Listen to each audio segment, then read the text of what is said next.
This is the broadcast from City Hall, the home of the Greater London Authority. Please stand by.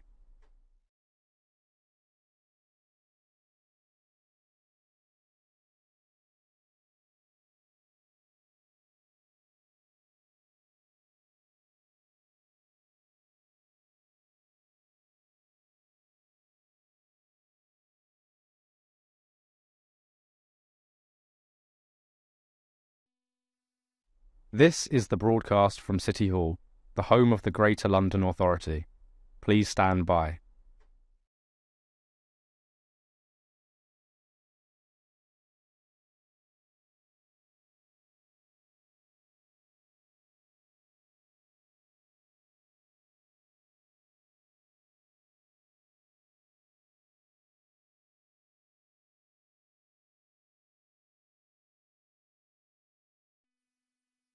This is the broadcast from City Hall, the home of the Greater London Authority.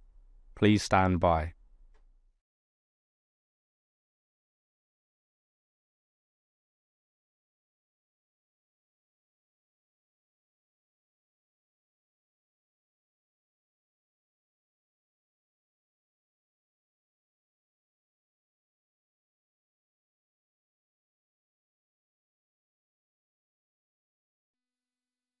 This is the broadcast from City Hall, the home of the Greater London Authority.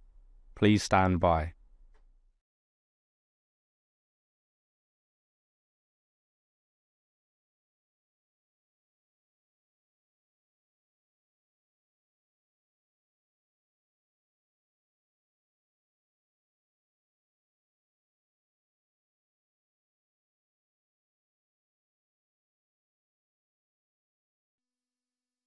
This is the broadcast from City Hall, the home of the Greater London Authority. Please stand by.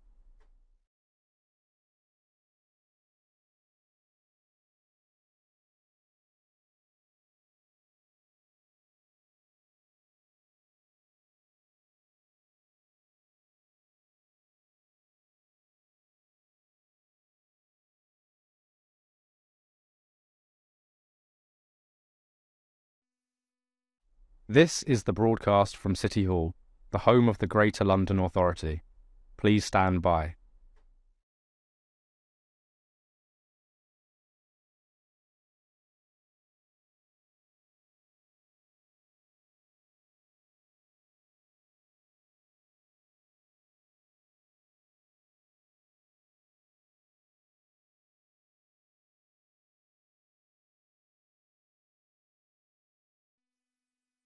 This is the broadcast from City Hall, the home of the Greater London Authority. Please stand by.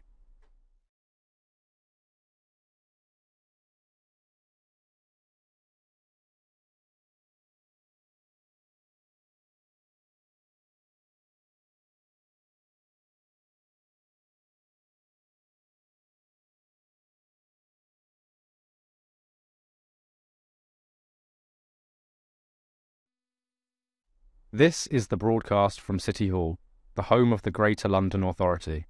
Please stand by.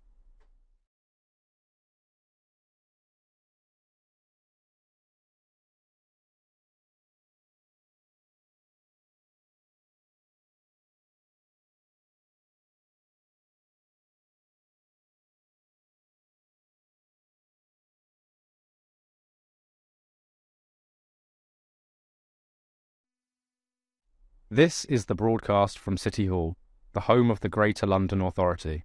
Please stand by.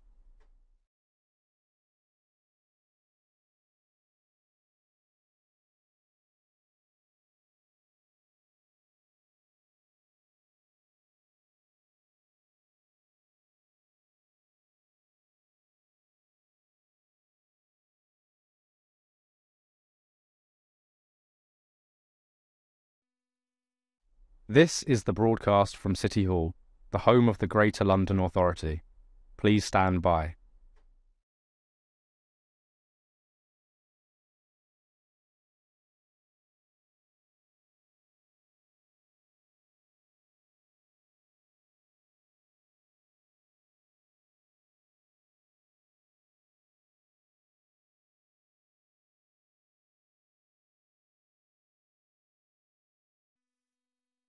This is the broadcast from City Hall, the home of the Greater London Authority.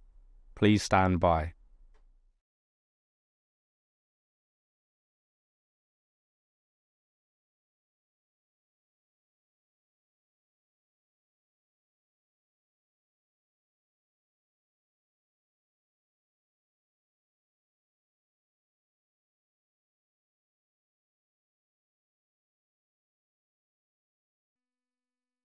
This is the broadcast from City Hall, the home of the Greater London Authority.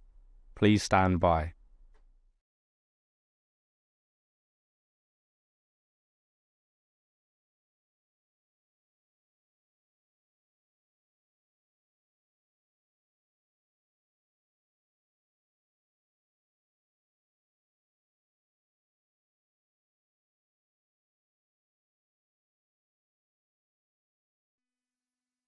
This is the broadcast from City Hall, the home of the Greater London Authority. Please stand by.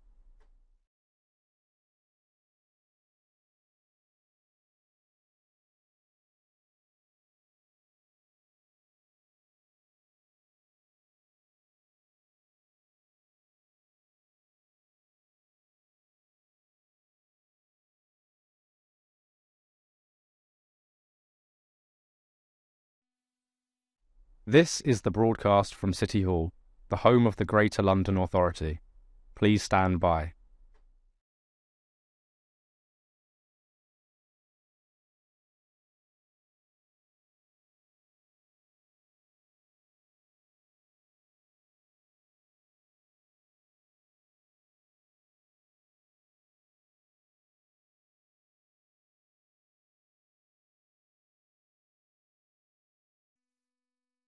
This is the broadcast from City Hall, the home of the Greater London Authority. Please stand by.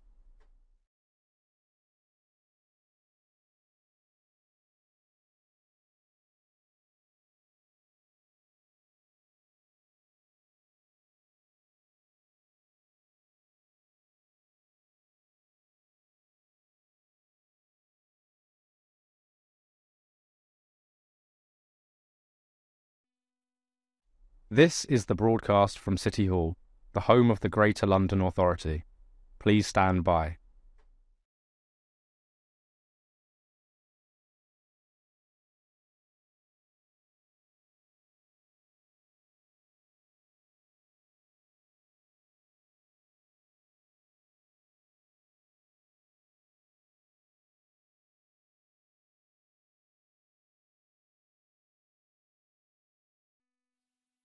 This is the broadcast from City Hall, the home of the Greater London Authority.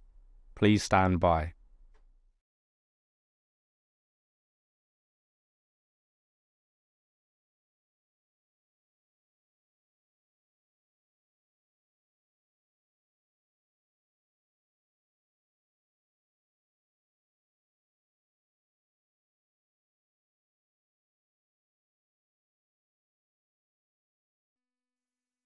This is the broadcast from City Hall, the home of the Greater London Authority.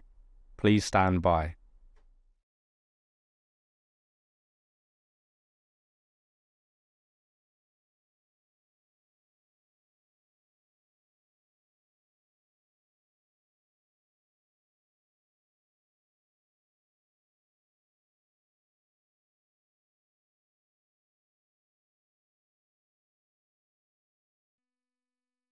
This is the broadcast from City Hall, the home of the Greater London Authority.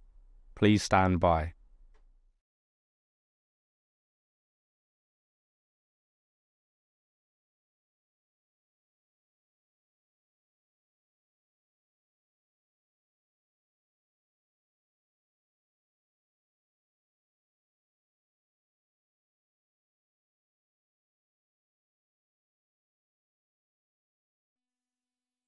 This is the broadcast from City Hall, the home of the Greater London Authority.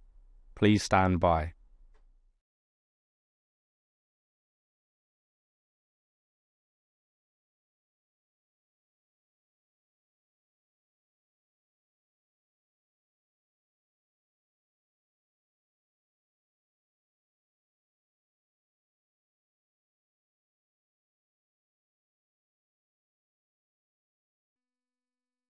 This is the broadcast from City Hall, the home of the Greater London Authority. Please stand by.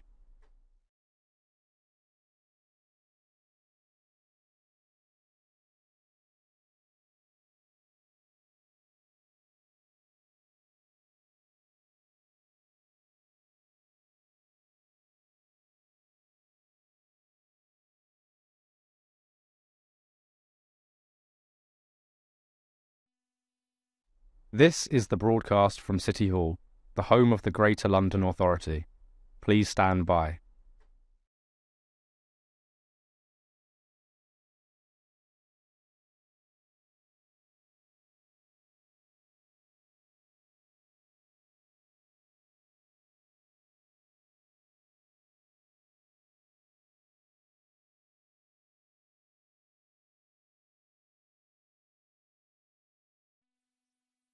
This is the broadcast from City Hall, the home of the Greater London Authority. Please stand by.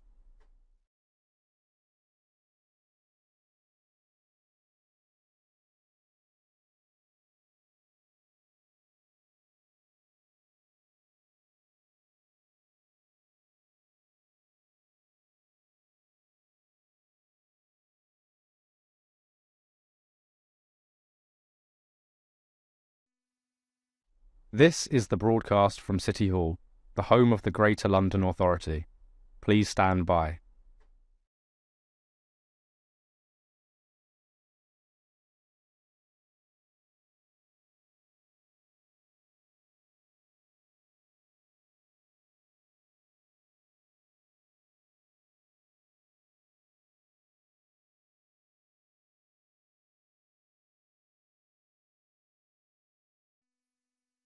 This is the broadcast from City Hall, the home of the Greater London Authority.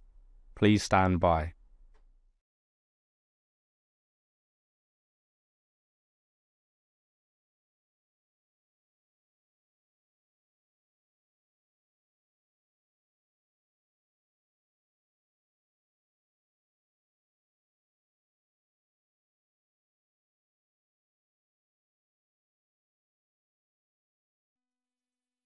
This is the broadcast from City Hall, the home of the Greater London Authority. Please stand by.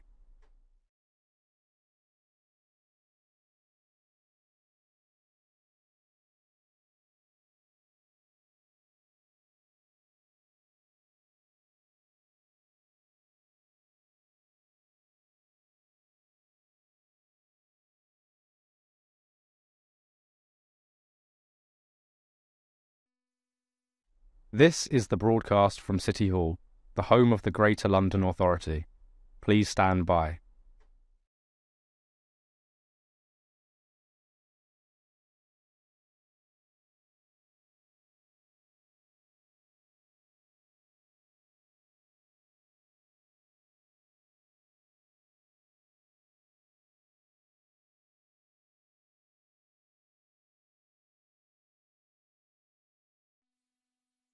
This is the broadcast from City Hall, the home of the Greater London Authority. Please stand by.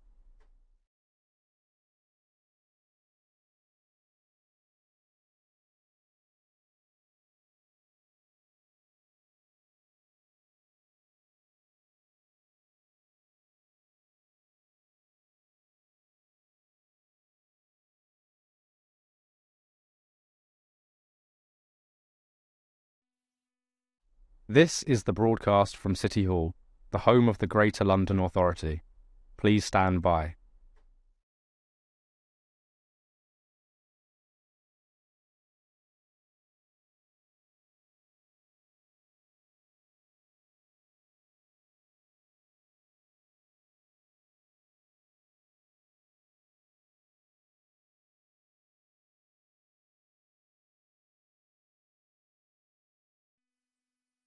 This is the broadcast from City Hall, the home of the Greater London Authority. Please stand by.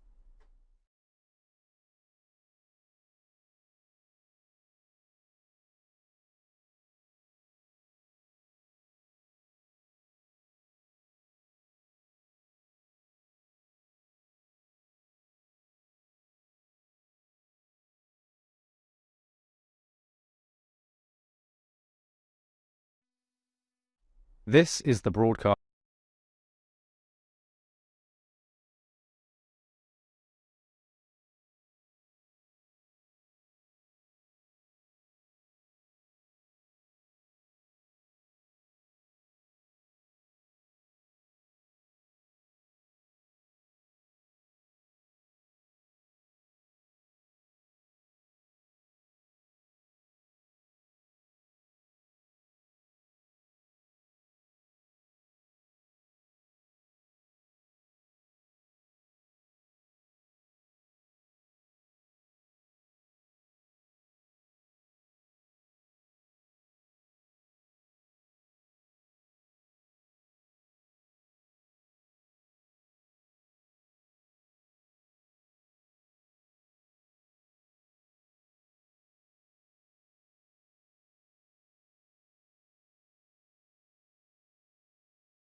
Good morning, and can I welcome everyone to the final Police and Crime Committee meeting of this Assembly year.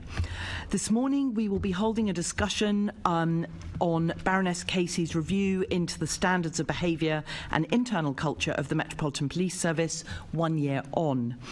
Now, can I ask, can everyone please make sure that your electronic devices are switched to silent mode to avoid any interruptions?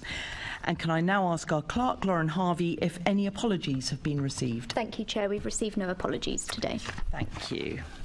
And can I ask the committee to note the recommendations set out at item 2 and ask if members have any other interests to declare? Noted. And can we confirm the minutes of the meeting held on the 7th of February 2024 to be signed by me as a correct record? And can we note the completed and ongoing actions arising from previous meetings? Thank you. And can we note the recent action taken by me as Chair under delegated authority following consultation with Party Group Leave members to agree the committee's letter to the Metropolitan Police Commissioner on money laundering in London?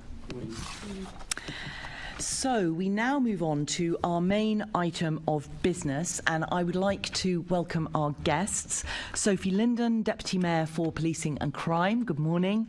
And we have Andy George, who is President of the National Black Police Association. Welcome, Andy. And we are expecting Charmaine Arbouin, who is the Acting Regional Director for London from the Independent Office for Police Conduct, and we believe she's on her way.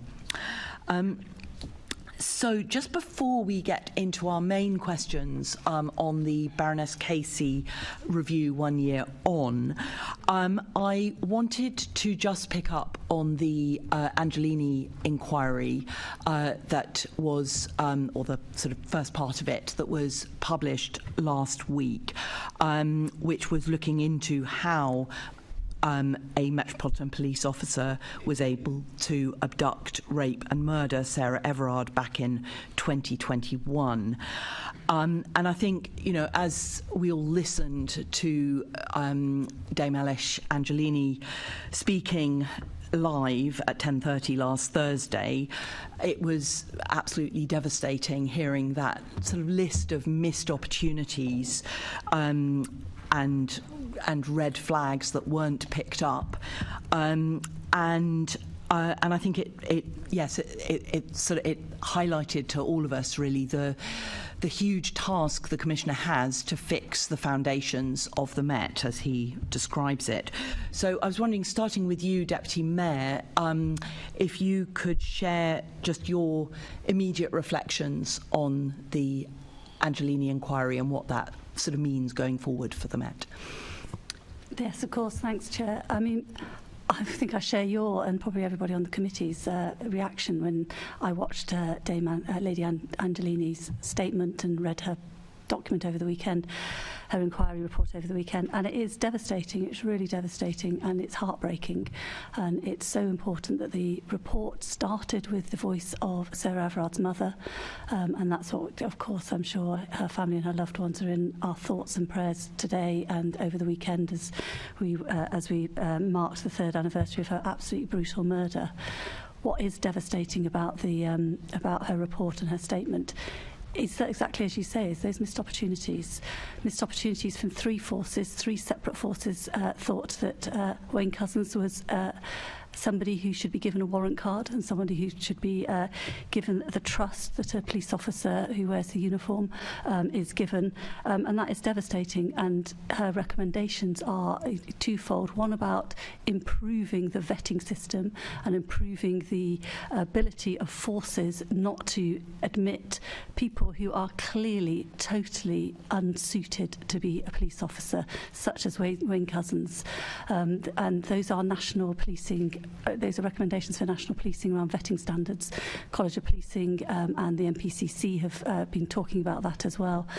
And then there's the second bit for me, which is around police forces' views and the way in which they react to allegations of indecent exposure, and how those missed opportunities that have been talked about in the report were missed opportunities around vetting, really serious failings around vetting, but also missed opportunities around the allegations that were reported against Wayne Couzens on I think 3 occasions around indecent exposure, and how do we ensure that all police forces across the country take indecent exposure more seriously and investigate more quickly.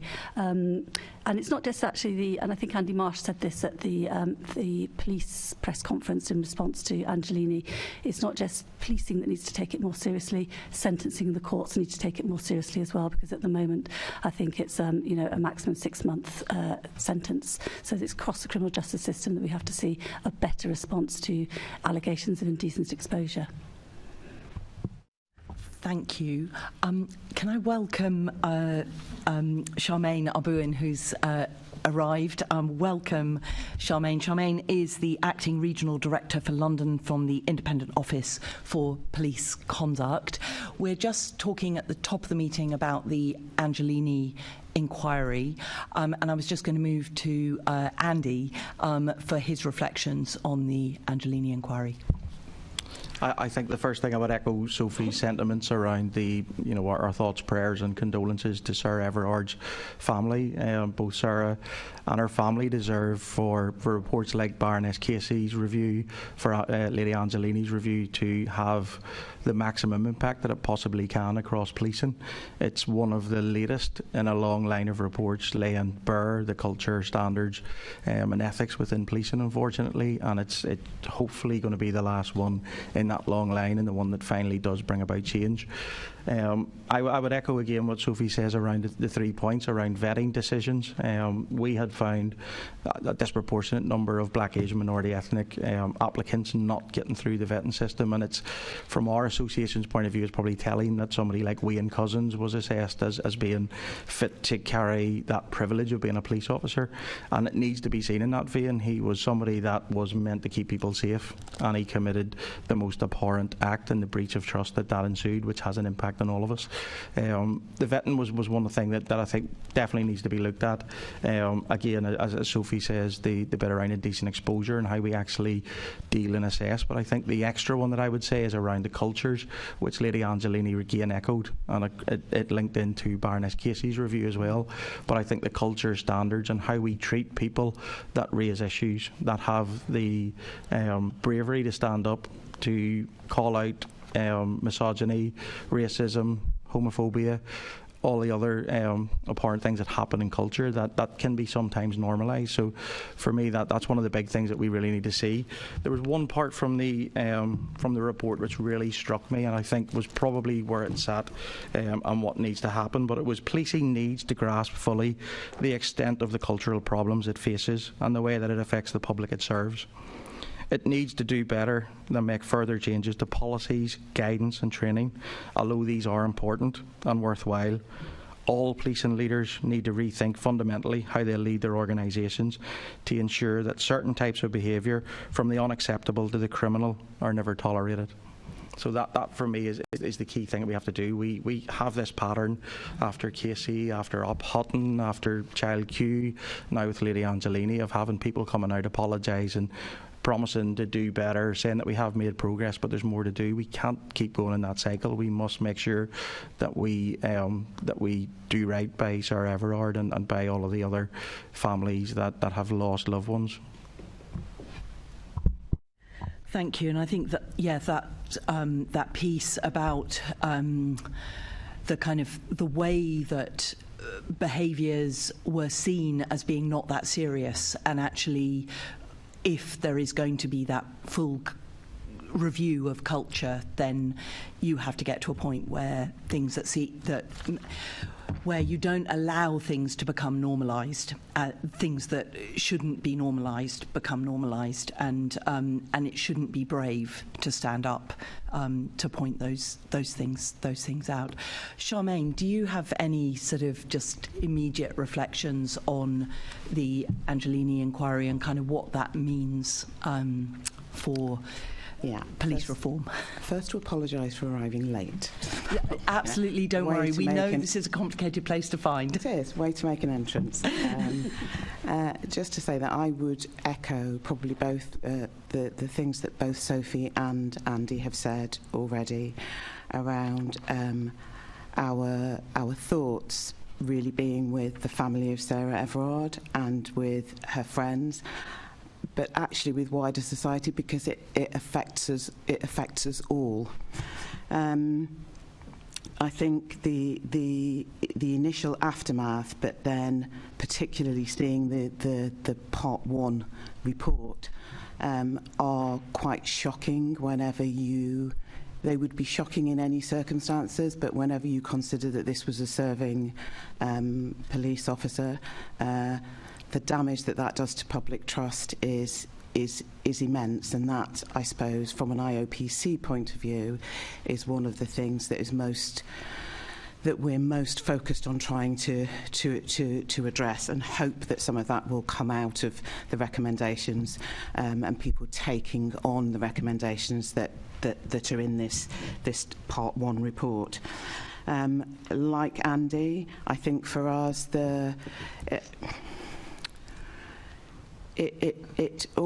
it's sad to say, but it feels as if we are hearing the same things in this review, some of the same things in this review that we heard in the Casey review, and that we've heard in earlier reviews like the McPherson review. And the point that is made very clearly in this review is that policies, training, and good words are not going to cut it, really, that it has to be systemic changes, and that, I think Andy referred to it, we would like to see much more focus, not on structures, because I think that's what we're really good at, structural changes, kind of moving parts around and hoping that that's going to make the difference, and that we actually would like there to be much more of a focus. And this is not just the police, and this is not just the Met. That's all of us that have a responsibility for ensuring that the accountability system works. Much more of a focus on standards and culture. And those are the things that will make the difference. Somebody said to me earlier this week, and I thought it was really it was very simple but quite profound, and it was around diversity and inclusion and the importance of us having diverse organisations, but that if we don't have inclusive organisations, we're never going to keep that diversity. Because unless you're open to that challenge, unless you're welcoming of, what do we call it, diversity of thought, yeah, we're never actually going to be organisations that manage to attract the people that the kinds of people that we want to attract. I think the only thing that the IOPC has, well, we've put this in our recommendations for the accountability review, and I think it fits here as well, which is the need for there to be a fitness to practice regime. And a fitness to practice regime, what, just broadly, what would that look like? It's a licence. So in addition to vetting, and you know, yes, it's great that there were recommendations around vetting, but all sorts of other professions have, you know, where we entrust ourselves, and they're there to protect us, and they're there to, you know, and they have a lot of power. They are subject to fitness to practice, and it will look at things like misconduct, competence, complaints that have been sent in about the registrant, yeah, and those kinds of things can be regularly, you know, it's a regular ongoing process. So it's not you come in and we'll vet you every X number of years. It's we are regularly making sure that you are fit to practice, with sanctions that go with it as well. That sounds as if it's something that could actually really sort of deal with that kind of cultural issue within an organisation, because if you know that it's an ongoing process, then the ability to step back into complacency is prevented. Thank you. Do any of the group leads want to come in? Yes, Assembly Member Desai. Thank you, Chair. Good morning, panel. So my question is to you, Deputy Mayor. So as we now know, there were so many missed opportunities to get Wayne Couzens out of policing, his chronic death situation, the many sexist comments to other officers in WhatsApp chats, his indecent exposure offences which were not properly investigated, and if they were, he would never have had the chance to abuse his power. So what is being done in London and within the remit of your brief to make sure that people like Couzens don't fall through the cracks? You had some interesting statistics this morning. I heard you on BBC Breakfast Regional News about the number of officers suspended, et cetera, and can also just, before you answer my question, echo what you said, Charmaine, about the number of inquiries that we've had over 4 decades. I lost count of the landmark Macpherson inquiry, the 4 decades of the political policing that I've personally been involved with. We had community inquiries in Hackney, where I worked for the Council's Police Committee Support Unit in the 80s, Colin Roach inquiry. And it's about, not big fixated structures, but the cultural changes and the institutional factors, the forces at work. Coming back to you, Deputy Mayor, what actually is being done? Can you tell us in more detail, or the last year in particular, to make sure that we don't have another Wayne Couzens type situation? Thanks a lot. And I do agree with Andy and Charmaine around culture, and that also taking this report as not yet another report, and there has to be action. And I totally agree with you. It is, just listening to every time you read a report like this or listen to the number of reports, it feels disappointing that you're at this point again on a different, very similar but slightly different matter, and it's that is the real issue. In terms of what the Metropolitan Police have been doing to really make the changes that are needed, post Baroness Casey's report being published, which is also nearly a year ago, I think it was March the 21st, there has been real progress, but it's going to take a long time, because as Charmaine and Andy talk about, this is about really substantially changing, transforming, in fact, the culture of the Met, and we also need to see the culture of policing across the country change. Now, you all know that the Commissioner has published his new Met for London plan, which encapsulates the recommendations from Baroness Casey, and he's also looking at a refresh of that plan, which will also obviously have to include things around Angiolini. It's in terms of what has been put in place. There has been a substantial increase in the number of suspensions of officers, which is an important element to look at. There's been a substantial increase in the number of officers who are leaving the force, and there has also been a tripling of misconduct cases within the Metropolitan Police.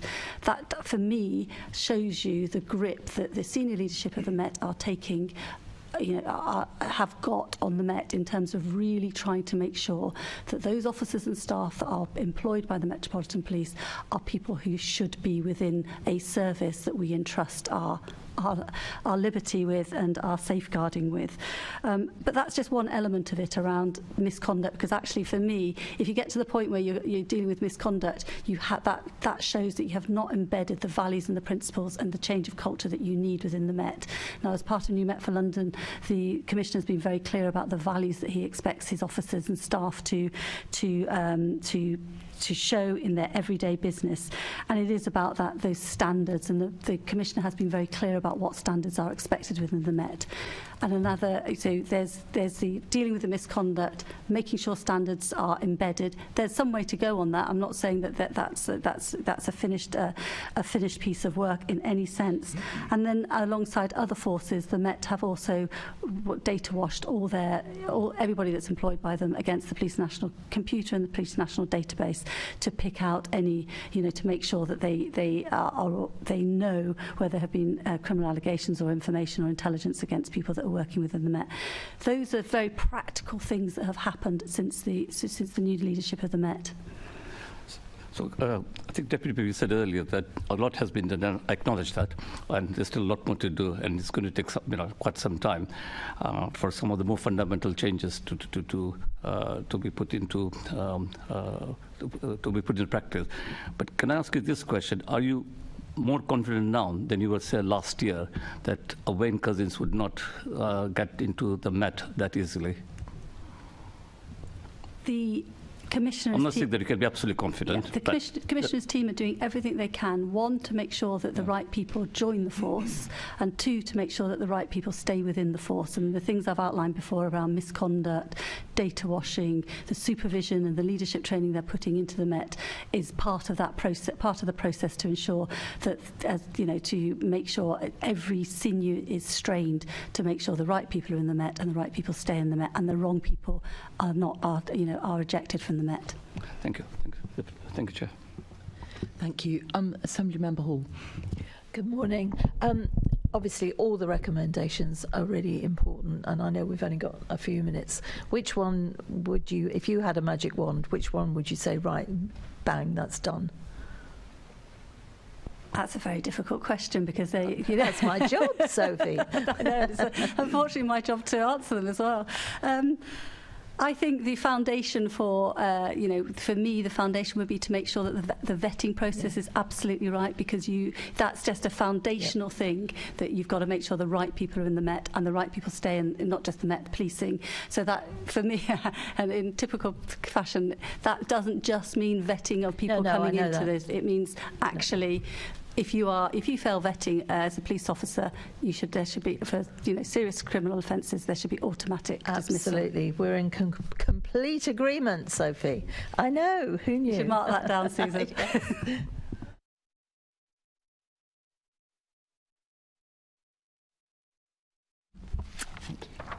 So we have just been joined in the chamber by young people and practitioners from the Future Moulds communities who are watching today's session from the public gallery. So welcome all of you.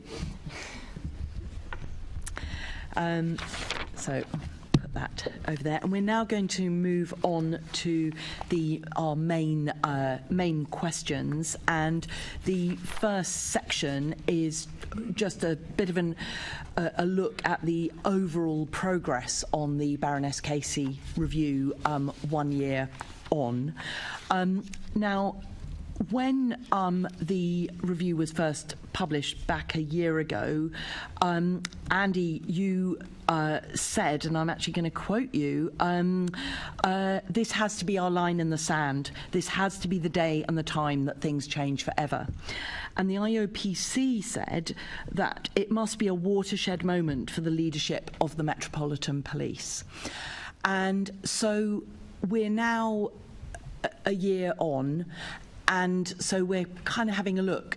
Has Casey been a line in the sand? Has it been a watershed moment? And so my first question, which I'll put to Charmaine first, is what was your top takeaway from Baroness Casey's review into the standards and culture in the Met?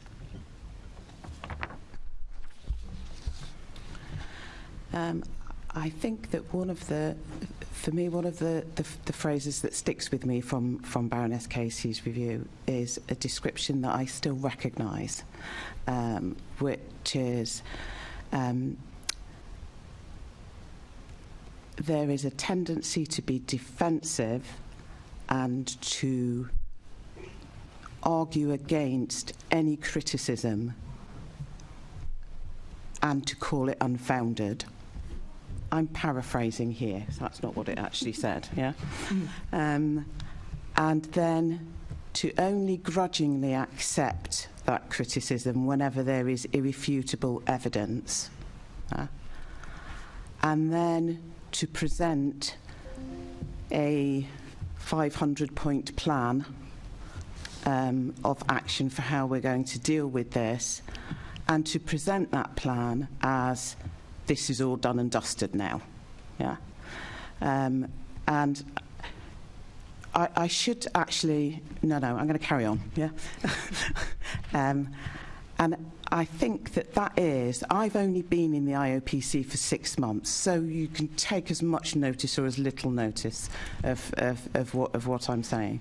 But that is very much still what I have found, yeah? And I'm quite surprised by that, because I thought that this report was a watershed moment. And for somebody that comes from the black community who has experienced many of those things that are reported in many of the findings in the Casey review, I'm from a community that has experienced those things for decades and decades, yeah? So it wasn't new to me, but it was wonderful to see it reflected in a formal review. I'm surprised that there is still a level of resistance and belief that you can change things by command and control, yeah? And that it's not, and there is for me, there is still a disconnect between the very worthy things that are that go into policies and plans and how they are then communicated to the front line and how they affect the way that frontline policing takes place. So I want to say that my experience is a little bit of a curate's egg or a game of two halves, good in parts, bad in parts, yeah? I don't say that there is not good intention, because I think there is, but I think that there is still not a full grip on the fact that you don't change organisations just by having a very rigid control and command approach. Mm-hmm. Mm-hmm. Which probably wasn't the question that you asked, but there you go. It's a very, very interesting answer, and I think it's something that all of us are thinking about. I mean, obviously the Met is a supertanker of an organisation, and very hard to turn things round. But I think that that kind of balancing between intention and actually what's happening, and the sort of the grip to change the culture is the big. It is the big challenge that faces the Met and everyone who's in it. Andy, did you want to come in on that? Yeah, no, I think obviously, you know, the quote from myself, it was that bit where I think Baroness Casey very skillfully pulled apart the Metropolitan Police Service and its culture within. She was able to overlay the budgetary constraints, the personnel challenges, the size, the culture itself as well, and she was able to preempt some arguments that were probably going to come, and which had come previously from senior leaders within the Metropolitan Police Service. That was the big thing that I had really taken. I suppose on the flip side of that is, why did that need to be done? You know, if you are listening to people gaining stories from within the Met, almost scrutinising their own data experiences within there, which the Met should be doing themselves. It shouldn't take somebody like Baroness Casey, like Lord Macpherson and others to come forward and really pull this apart. These are things that senior leaders within the Met already know. They already look at they already hear these stories. Shortly after the Baroness Casey review last year, we were already hearing from people in New Scotland Yard that there was chatter around the fact that people that had give their stories had a chip on their shoulder. They were older stories. There were people that wanted to hurt the Met. There was almost that defensive dismissal nature, which we find quite a bit. You know, I represent 50 different associations across every single police service and law enforcement agency in the UK, and the Metropolitan Police Service is the one that is always the most defensive, the most dismissive, the one that probably doesn't want to work collaboratively to solve all of these issues. I think Baroness Casey also highlighted I suppose the only word really is the arrogance of the Met, because it is so much larger than other police services in the UK. You know, the Commissioner has almost 35,000 officers. You compare that to some other Chief Constables who only 1,200, holds national portfolios. Whenever the Commissioner goes to the Chief Constables Council, he or she is the main top cop in the UK, and I think that disproportionately impacts national policing as well as local policing here in London. But for us, the fact that it was already being dismissed, those souls that come forward to relive their stories of racism, misogyny, homophobia, they were already being dismissed. And I think the change in leadership was definitely probably welcomed by ourselves, but you know, we kind of it's this bit where our hopes are constantly being raised from our membership, from Black, Asian, minority ethnic backgrounds, from the communities we come from. We have consistently hoped that policing would do better, with Baroness Casey being so in depth in relation to what the problems were, what the potential solutions were, and outlining exactly what she meant whenever she said about institutional racism. She actually went further than Lord Macpherson in his definition, and she gave 4 tests. You compare the dismissal of the institutional racism label by the Commissioner to the Chief Constable of South Wales, who used those 4 tests as a measure on whether his organisation was institutionally racist or not. At our conference in October in Cardiff, he admitted that his service was institutionally racist. We have had others there as well, and I think that admission itself, without clear actions to actually change it, means nothing. But I think what it does do for communities that come from Black, Asian, minority ethnic backgrounds, it makes us feel like you have heard what we're saying. It makes us feel that now might be different. It makes us feel that our lived experience is understood and accepted by senior leaders within policing. Because of the lack of representation at the top of the Metropolitan Police Service and other police services across the UK, there's just not that personal and emotional attachment to issues of racism in particular, but also other issues. And I think at times there's a tendency to defend policing rather than identify what the problem is and put meaningful solutions in place. I'd probably disagree a little bit with Sophie around how much progress has been made. I think there's been lots of activity. Baroness Casey also chatted about initiativitis, and this bit around moving the chess pieces around, moving officers out of counter-terrorism into the Directorate of Professional Standards with no clear changes to the systems that they operate within. 81% more likely, if you're a black officer, to face misconduct, no more likely to face a public complaint than your white colleagues. There's something fundamentally wrong. We'd obviously taken the reluctant step around a month ago to say that we would not advise anybody from Black, Asian, minority ethnic backgrounds to come into policing or into the Metropolitan Police Service. That was something I really took reluctantly. I was the second last Royal Ulster Constabulary Squad. First 2 years of my career, I seen what fundamental reform in policing meant and what it looked like. I seen how that then rippled across into societal reform as well, and it takes that end-to-end kind of external push push. I don't think any system will ever reform itself. I think institutional natures, racism and other things, the only way to deal with that is to either pull down the systems and restart and rebuild them, or put checks and measures at every single place. And I think for Northern Ireland, for Protestant Catholic communities, I think that's what we did really well. We also had a statutory responsibility to monitor gender balance, and not just at a strategic level, but also at a local level. And I think that's why Baroness Casey in her report as well alluded to some of the changes that we went through in London. And as I said, some of our senior leaders probably wouldn't come out with the same comments or rhetoric that senior leaders within the Metropolitan Police Service do, unfortunately. So I would say for us in the last 12 months, things have actually regressed and become more strained and more difficult for our officers and staff from Black, Asian and minority ethnic backgrounds.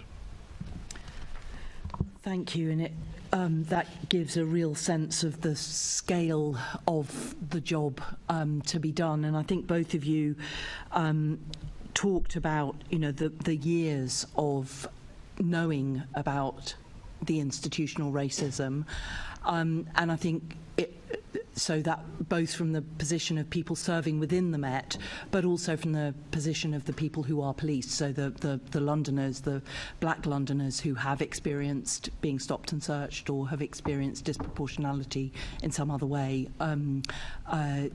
It's, we certainly need to hear, we need action on what Casey has presented us with. So thank you both for your comments.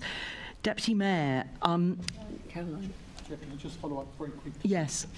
Just going back to a point you raised, Charmaine, and so you rightly question whether command and control can give us real change. I'm a bit of a supporter of the self-improvement agenda. I noticed you worked for the LGA Improvement Development Agency around that change needs to be both led by command and control, but actually if you want real change and lasting change, there has to be a self-improvement agenda of people understanding why that change is needed.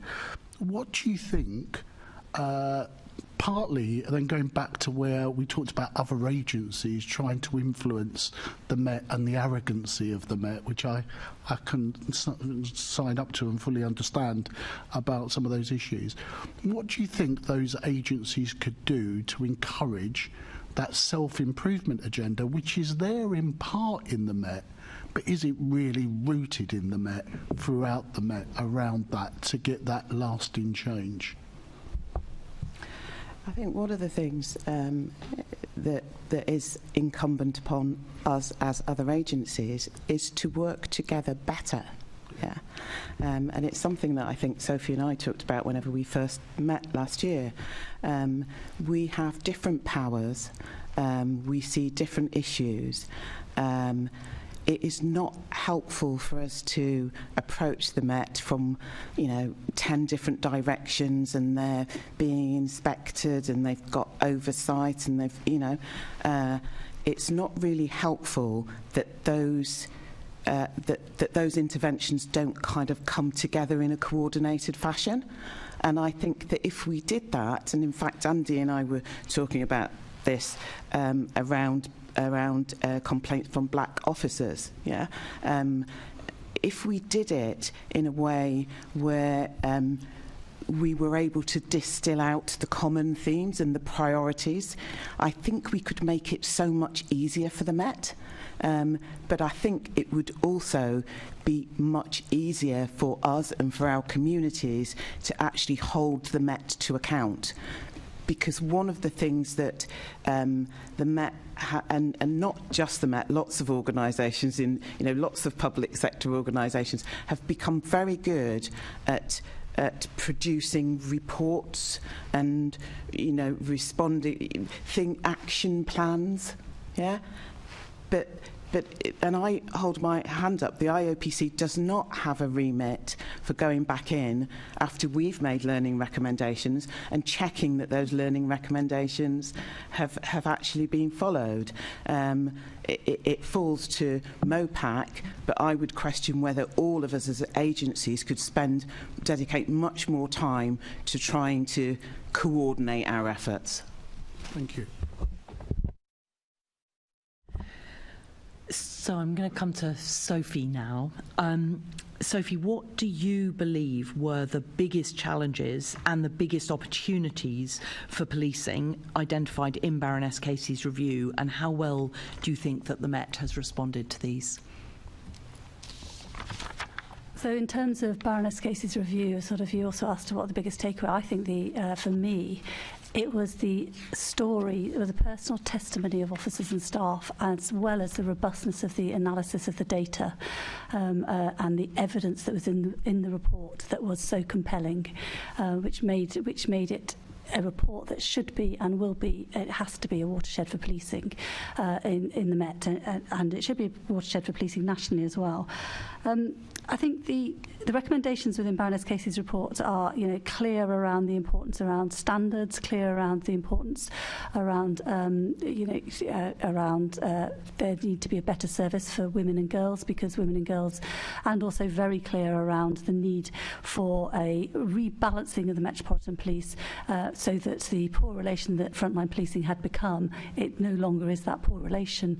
But of course, overarching all this is, again, going back, it's very similar to Angiolini's report as well, is the issue about culture and cultural change, and how that can happen, and the importance of that happening, not only in relation to how staff and officers are treated within the Met, and really, really important that is. It's also in relation to how Londoners, are treated by the police. So she's clear around the fact that in terms of the cultural change that's needed, is the way that the black community is policed in London.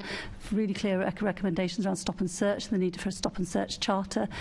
I think Baroness Casey reports does present an opportunity because it is so clear, the evidence is so clear, it gives a mandate for change, and it's a mandate for change that, whilst of course, I will point to the progress, and I do point to the progress that the Met has made within the last year.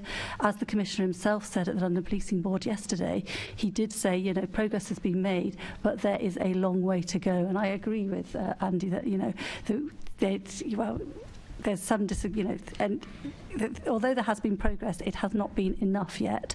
But then we are only 1 year in. Baroness Casey was also clear that they, in 2 years' time, 2 years from her publication of the report, that there should be another review to look about progress. We're a year in, so that review in 2 years, in a year's time, will be really important, so we can test whether progress has been substantial enough and has been embedded enough. And she's clear about what those indicators of progress should be within the report. She sets that out around misconduct, around the gap in trust and confidence, and she's very clear within her report about how do you test that, as well as test as to whether the Metropolitan Police has dealt with the racism, misogyny and homophobia and ableism within the organisation. She's set down 4 tests. So I really expect in a year's time that review to be able to show us what progress has been. It may not have been quite, as fast or as in depth as some people wish it to be, but I do think there has been progress, and you can see that not just in misconduct, but in one of the areas that people talk about a lot is do staff and officers feel confident to come forward to report misconduct. Now, I accept that this is not a widespread, it's not totally embedded, but there has been an increase in internal reporting, an 11% increase of internal reporting of misconduct. Now, that's green shoots. There does need to be bigger changes around the discrimination, and I've spoken to the staff support associations recently. I've spoken to many of them recently. There does need to be an increase in their confidence that they are going to be treated as equal partners. They're going to be treated as organisations who are there to support as well to challenge in terms of making progress on Baroness Casey's recommendations in the report. And so you're sort of seeing green shoots. Are you concerned about the difference, which I think Andy and Charmaine set out, between the kind of the moving the chess pieces, the kind of the organisational plans, the fixing the foundations, the new Met for London plan, and actually getting into that cultural piece where black and minority ethnic officers feel confident to be in the organisation and to raise their voices with concerns. Do you feel that that piece is being addressed? So, sorry. Do you want me to? Okay. Do you want to quickly just sure. come back from what? So, I mean, myself and the Mayor are on the record as disagreeing with the Commissioner around him not accepting the findings of the report around institutional racism, homophobia and misogyny. We're on the record as that being a disagreement. I was interested in what Andy said around, other chief constables have accepted that, but without a plan in place, the acceptance and just accepting it is not good enough. I think that the new Met for London sets out that plan to deal with discrimination, to deal with misconduct. Now, has it embedded far enough yet? No, it hasn't, but there has been progress. I am concerned, yes, I am concerned, and I've yet to, around what Charmaine talked about as well, around, and you see it in Baroness Casey's report, around these, and we've discussed it as well, about that air gap between the senior leadership of the Met and what is happening on the front line, and how do you change that? I am concerned, of course I'm concerned about that. Baroness Casey was very, very clear about that, around, the front line being, not being properly brought in, the voices of staff and officers not being heard properly, it really clear, and that is concerning. And there does need to be more progress made on that. Now, I do think, to be honest, I think it's a little bit unfair to say moving the chess pieces for some of the things that the Commissioner has set out, because he has made some very difficult decisions around changing the operational capacity, which is held centrally, and putting it onto the front line. He has made some really difficult decisions around, pursuing some of the misconduct cases, and he has made it very clear around what is acceptable and unacceptable behaviour within the Metropolitan Police. So I think it's not a fair summary to say it's just about moving the chess pieces. However, I absolutely can see, and initiative-itis absolutely was a problem within the Met. I think the new Met for London tries to set out a strategic direction around what are the strategic issues within the Metropolitan Police, and that is about fixing the foundations. I absolutely accept what Charmaine says in terms of the other oversight inspection bodies and the College of Policing, about how do we come together to share what we know about the Met, to share the priorities that we think the Metropolitan Police needs to be changing upon. And I've sort of discussed here before, a Police and Crime Committee, we have, the last meeting was in October 2023, so I'm not sure were you not? Anyway, with the IOPC, HMIC, FRS to do exactly that, and that's a piece of work that is ongoing to make sure that we are more than the sum of our parts, and that we align strategically as well. Thank you. I'm going to bring in Assembly Member Moama. Thank you, Chair, and good morning to the panel. My first question is to you, Andy. It's a great pleasure to meet you. I do follow you on Twitter. In what ways would you describe the impact Baroness Casey's findings have had on the Met's workforce over the past year, and with particular regard maybe to the cohort of members that you represent? I think it's maybe splitting it into the wider workforce and some of the challenges. As you said, my Twitter almost gives that microcosm of what it's like to speak out as an officer of colour in particular, but the response that receives from your colleagues.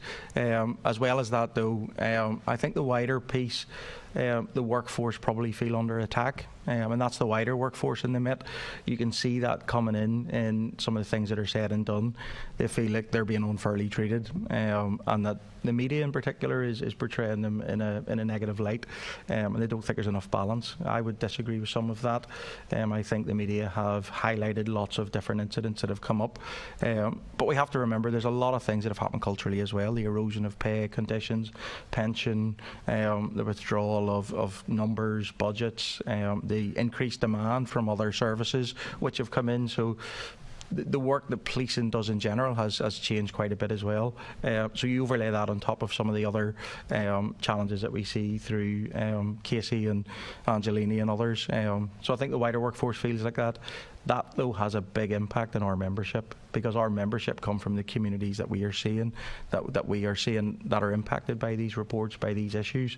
You take the likes of the stop and search of Bianca Williams, Ricardo de Santos, the fundraising that was done shortly after that. There was an email sent out from one of the BCUs which asked for people to actually fundraise and push out. That did not actually take into account black officers who agreed and understood where Ricardo and Bianca were coming from. So I think there's this wider piece where the Met sometimes feels like this one homogenous kind of organisation. Some of our members that come in, we are told that we want this diversity, we want this, increase, and we want to be more representative of the communities we come from. Our members find that they have to give up so much of themselves to fit in. And through the Police Race Action Plan, there was a black workforce survey. It's in its second year. Just over half of those respondents said that they had to give up stuff around them. They didn't speak about music. They were asked questions about hair, other cultural differences. So there was a big input. I think our members are feeling fatigued. As I said, last month we took that reluctant step to call out recruitment. Since that, I've been contacted by over 20 black and Asian officers who have said that they have been targeted, in their opinion, because they've raised issues around standards and around discrimination within the service. And there are a number of examples of that. I've just written again this morning to the Commissioner in response to his letter, which he sent back.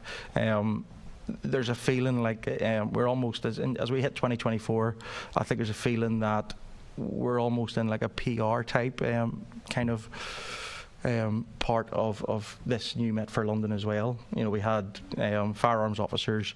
The Sun went in to look at the firearms officers and how that was done. LBC looked at the watch thieves. Great things happen in policing every day, but the flip side of that is there are quite abhorrent things happen as well. And we can't have two things happening at the same time. And I sometimes think it's almost like a coercive relationship that we have with the community at times, because we try to almost, I would say, probably gaslight. We kind of say that, look, we're doing all of this nice stuff, forget about the bad stuff that we're doing, and we fail to reform and change things based on that impact. As I said, the trauma, the fatigue that members are feeling at the minute has been shocking. Every single staff association met the week after our letter, and all of them agreed with the position that we had taken, that we're there, which was strange. But yeah, it's been a really difficult time for black officers in policing. Okay, and so to follow up on something that the Deputy Mayor said, she's reported there's been an 11% increase in internal reporting from officers and staff, which is obviously welcome because it means that more people feel like they can come forward. I guess I'm going to have many questions about how your organisation interacts with the Met Federation, but perhaps for another time. But I do think it's a part of this, which is for whistleblowers who, it's my own paraphrase, they may feel that they are ostracised once they come forward, and that will obviously have an impact on their career prospects, or be put through the misconduct process, sometimes legitimately, sometimes maliciously. And as you said, there's an 81% more likelihood that if you're black, Asian, or minority ethnic officer, you're going to be put through that process, although we heard last time that the process is applied equally once you're in it, but there's more inputs and therefore more outputs, I would have thought. So I just wonder how the particular part about the Casey review, how all of these things are making officers feel, how that relationship with the larger cohort of officers which are represented by the Federation, and how you feel like you will have the ear of the Commissioner and those in positions below him to make decisions about how to fully reform the police and make it a safe place for everyone to work, but also make the police as a whole more effective in policing Londoners. Yeah, the first point, the reason the National Black Police Association exists in the first place is because our members didn't feel fully supported by the Federation. Unfortunately, I come in as president in July 2020, and really, through my experiences in Northern Ireland, I tried to reach out and work with people. I don't believe that you can overcome problems in isolation, just like Charmaine said. It takes everybody to work together in partnership, but that needs to be an equal partnership. So the Federation at times haven't always supported. There are some issues which the Federation are going through around pension challenges, which has impacted their funding. That has had a direct impact on our members as well, because we have 92% of the Federation are white majority colleagues, 8.5% are from black, Asian, minority ethnic backgrounds. We have to convince that 92% that our case is discrimination, that we are actually going through it. So officers that raise issues, they end up feeling sidelined. Well, they are sidelined. They're not believed. I think there's generally two responses which the Met and other police services have. One is to discredit the victim and try to do that quite quickly, and the second is to do all they can to justify the decision making. Sometimes that can be through misconduct investigations, which are very narrow when they want to be, and then they're extended wider whenever the data kind of fits in with that narrative. So the impact on that, then, the person that has raised discrimination, all they really want is for it to be acknowledged that they've been wronged and for measures to be put in place so that it doesn't happen to others. What they end up with is the organisation then turning against them and trying to justify the discriminators' behaviour. I have a number of examples around that as well, which we unfortunately have been able to collate over the last few weeks as well. But it's you see more people leaving. You can see it in the attrition data. You're around about 29% or so of black officers that come into the Met leave, and are around about 29% and around that, and around 1 in 3 have raised issues of bullying, discrimination as their exit interview and the reason that they're leaving. So they're coming in, they're not staying because they're not feeling like they're part of policing in general. Those that coalesce, those that agree, can find solace at times, but those that actually either try to raise community concerns, raise concerns on behalf of themselves or others, find themselves in the sharp end of the misconduct system, unfortunately. Okay, my final question for all three of you. So Andy, you said, this is in our briefing, that there are too many opportunities for other leaders beyond the Commissioner as it moves down the organisation to filter and change a message. And that's the bit that we find over many years of trying to change the system. So that kind of speaks to the Commissioner and the Deputy and his Deputy, Dame Lynn, have laid out a plan for reform of the Metropolitan Police to meet the Casey requirements. But as soon as it seems like you're saying, as soon as it hits, and I agree with this, should I pick this, but as soon as it hits the layers in between them and frontline policing, the message has completely changed. It's Chinese whispers. So I want to ask all three of you, what, in your view, needs to happen or would make happen the Commissioner's, I think, clear message of acceptance of all of the Casey Review's findings, and also the work that needs to be put in to change the Met for good? Because once you get to an officer on the beat, then they've got other things to do, quite frankly, beyond listen to what somebody at Scotland Yard has said. So can I start this time with Sophie, and then we'll go to Charmaine, and then finally you, Andy. Thanks a lot. Can I just pick up on some of the things Andy said? Obviously I have to take it really seriously if the Met Black Police Association and the National Black Police Association are raising issues with how the misconduct process is working at the moment, and that people feel that they are on the sharp end of that misconduct. And I do take it really seriously, and that's one of the things that we will be looking at from MOPAC in terms of our oversight and scrutiny, because whilst it's really good to see progress in misconduct cases being dealt with and the increases in that, we don't want to just replicate the disproportionality that has been within the process in the first place, and that's something that I've discussed with Andy, and we're looking at in terms of MOPAC, in terms of oversight, to continue the work that we've already had done in 2016 and 2018 around the reviews that we published, which were very much, they were in the Casey report, the interim report, around that disproportionality within the misconduct system, because there is an effort and there's outreach to try to encourage people to join the Met. Once you're in the Met, you need to be supported, you need to feel that you can bring yourself to work, and you need to feel that you are treated equally and fairly, and that is incredibly important. So I don't wish to underestimate what Andy is saying in terms of what his membership and what people within the Met are saying, and it is important to recognise that.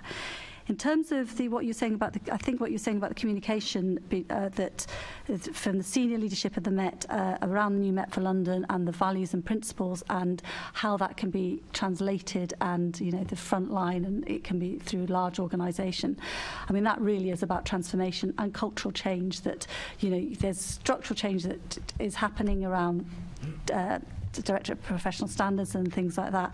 But actually it is also around that culture change and the really real understanding that there's going to be, officers and staff behaviour will be scrutinised, that there will be appraisals, the appraisal system which was absolutely woeful, and I think it was in Baroness Casey's report around, was it 18% of appraisals took place in 1 year, and I think we're up to 60, the Met are now up to 60% now. I think that was a figure that was given at the London Policing Board. So that's got to be really clear, that actually there is a clear line from, not just from the top downwards, but from the, from the front line. It sounds awful, but you know what I mean. I don't mean that from the front line upwards as well. That there is a very clear, there's a two-way communication and two-way dialogue as to what is happening, and that hadn't happened before. Okay. And that does need to happen now. And it's one of the things the Inspectorate is also looking at, about how well embedded the values, principles, New Met for London is. And one of the things they do need to do is, I think, is that the values very clearly set out in New Met for London, but what does that actually mean? How does that actually practically translate into a police officer on the street using its stop and search powers or using some other power? And that's something that really does need to be developed. It needs to be better developed, because otherwise they're theoretical values. They don't become practical values for officers and staff in their everyday work. And that's something that needs to happen. I think needs to happen in a clearer way. Can I just, before I come to you at both,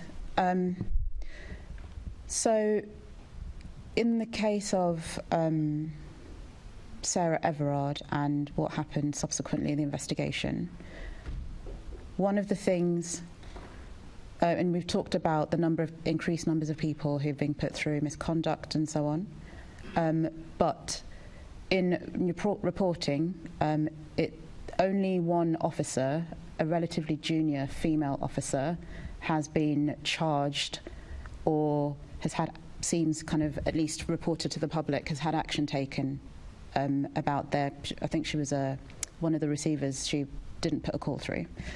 It doesn't seem credible that, so this is a kind of a manifestation of everybody being treated fairly.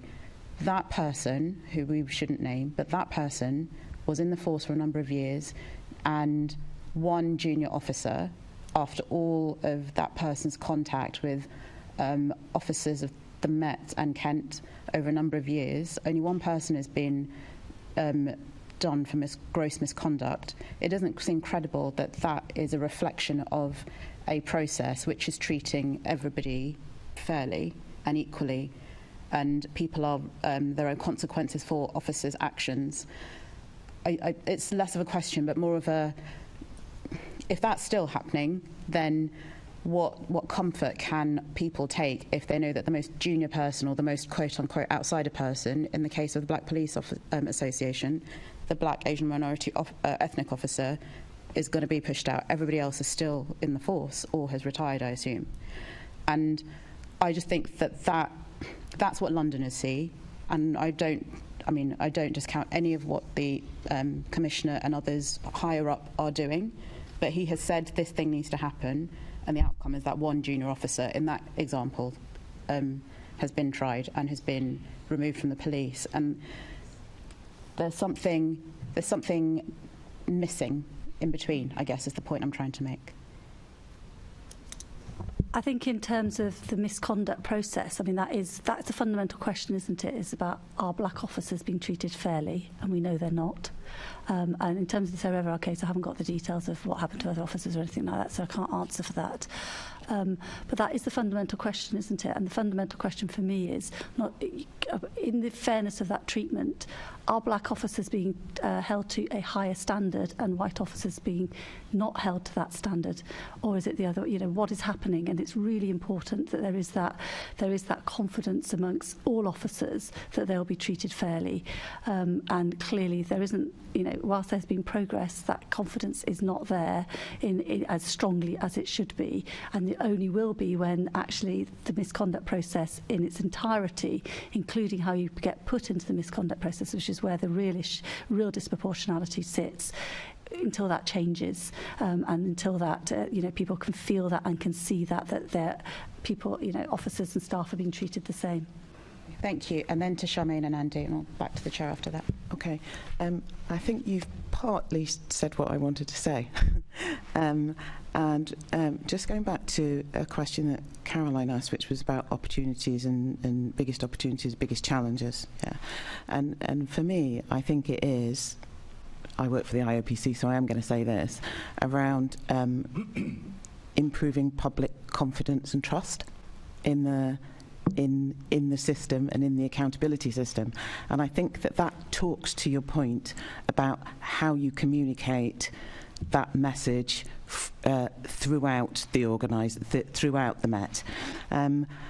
I would say that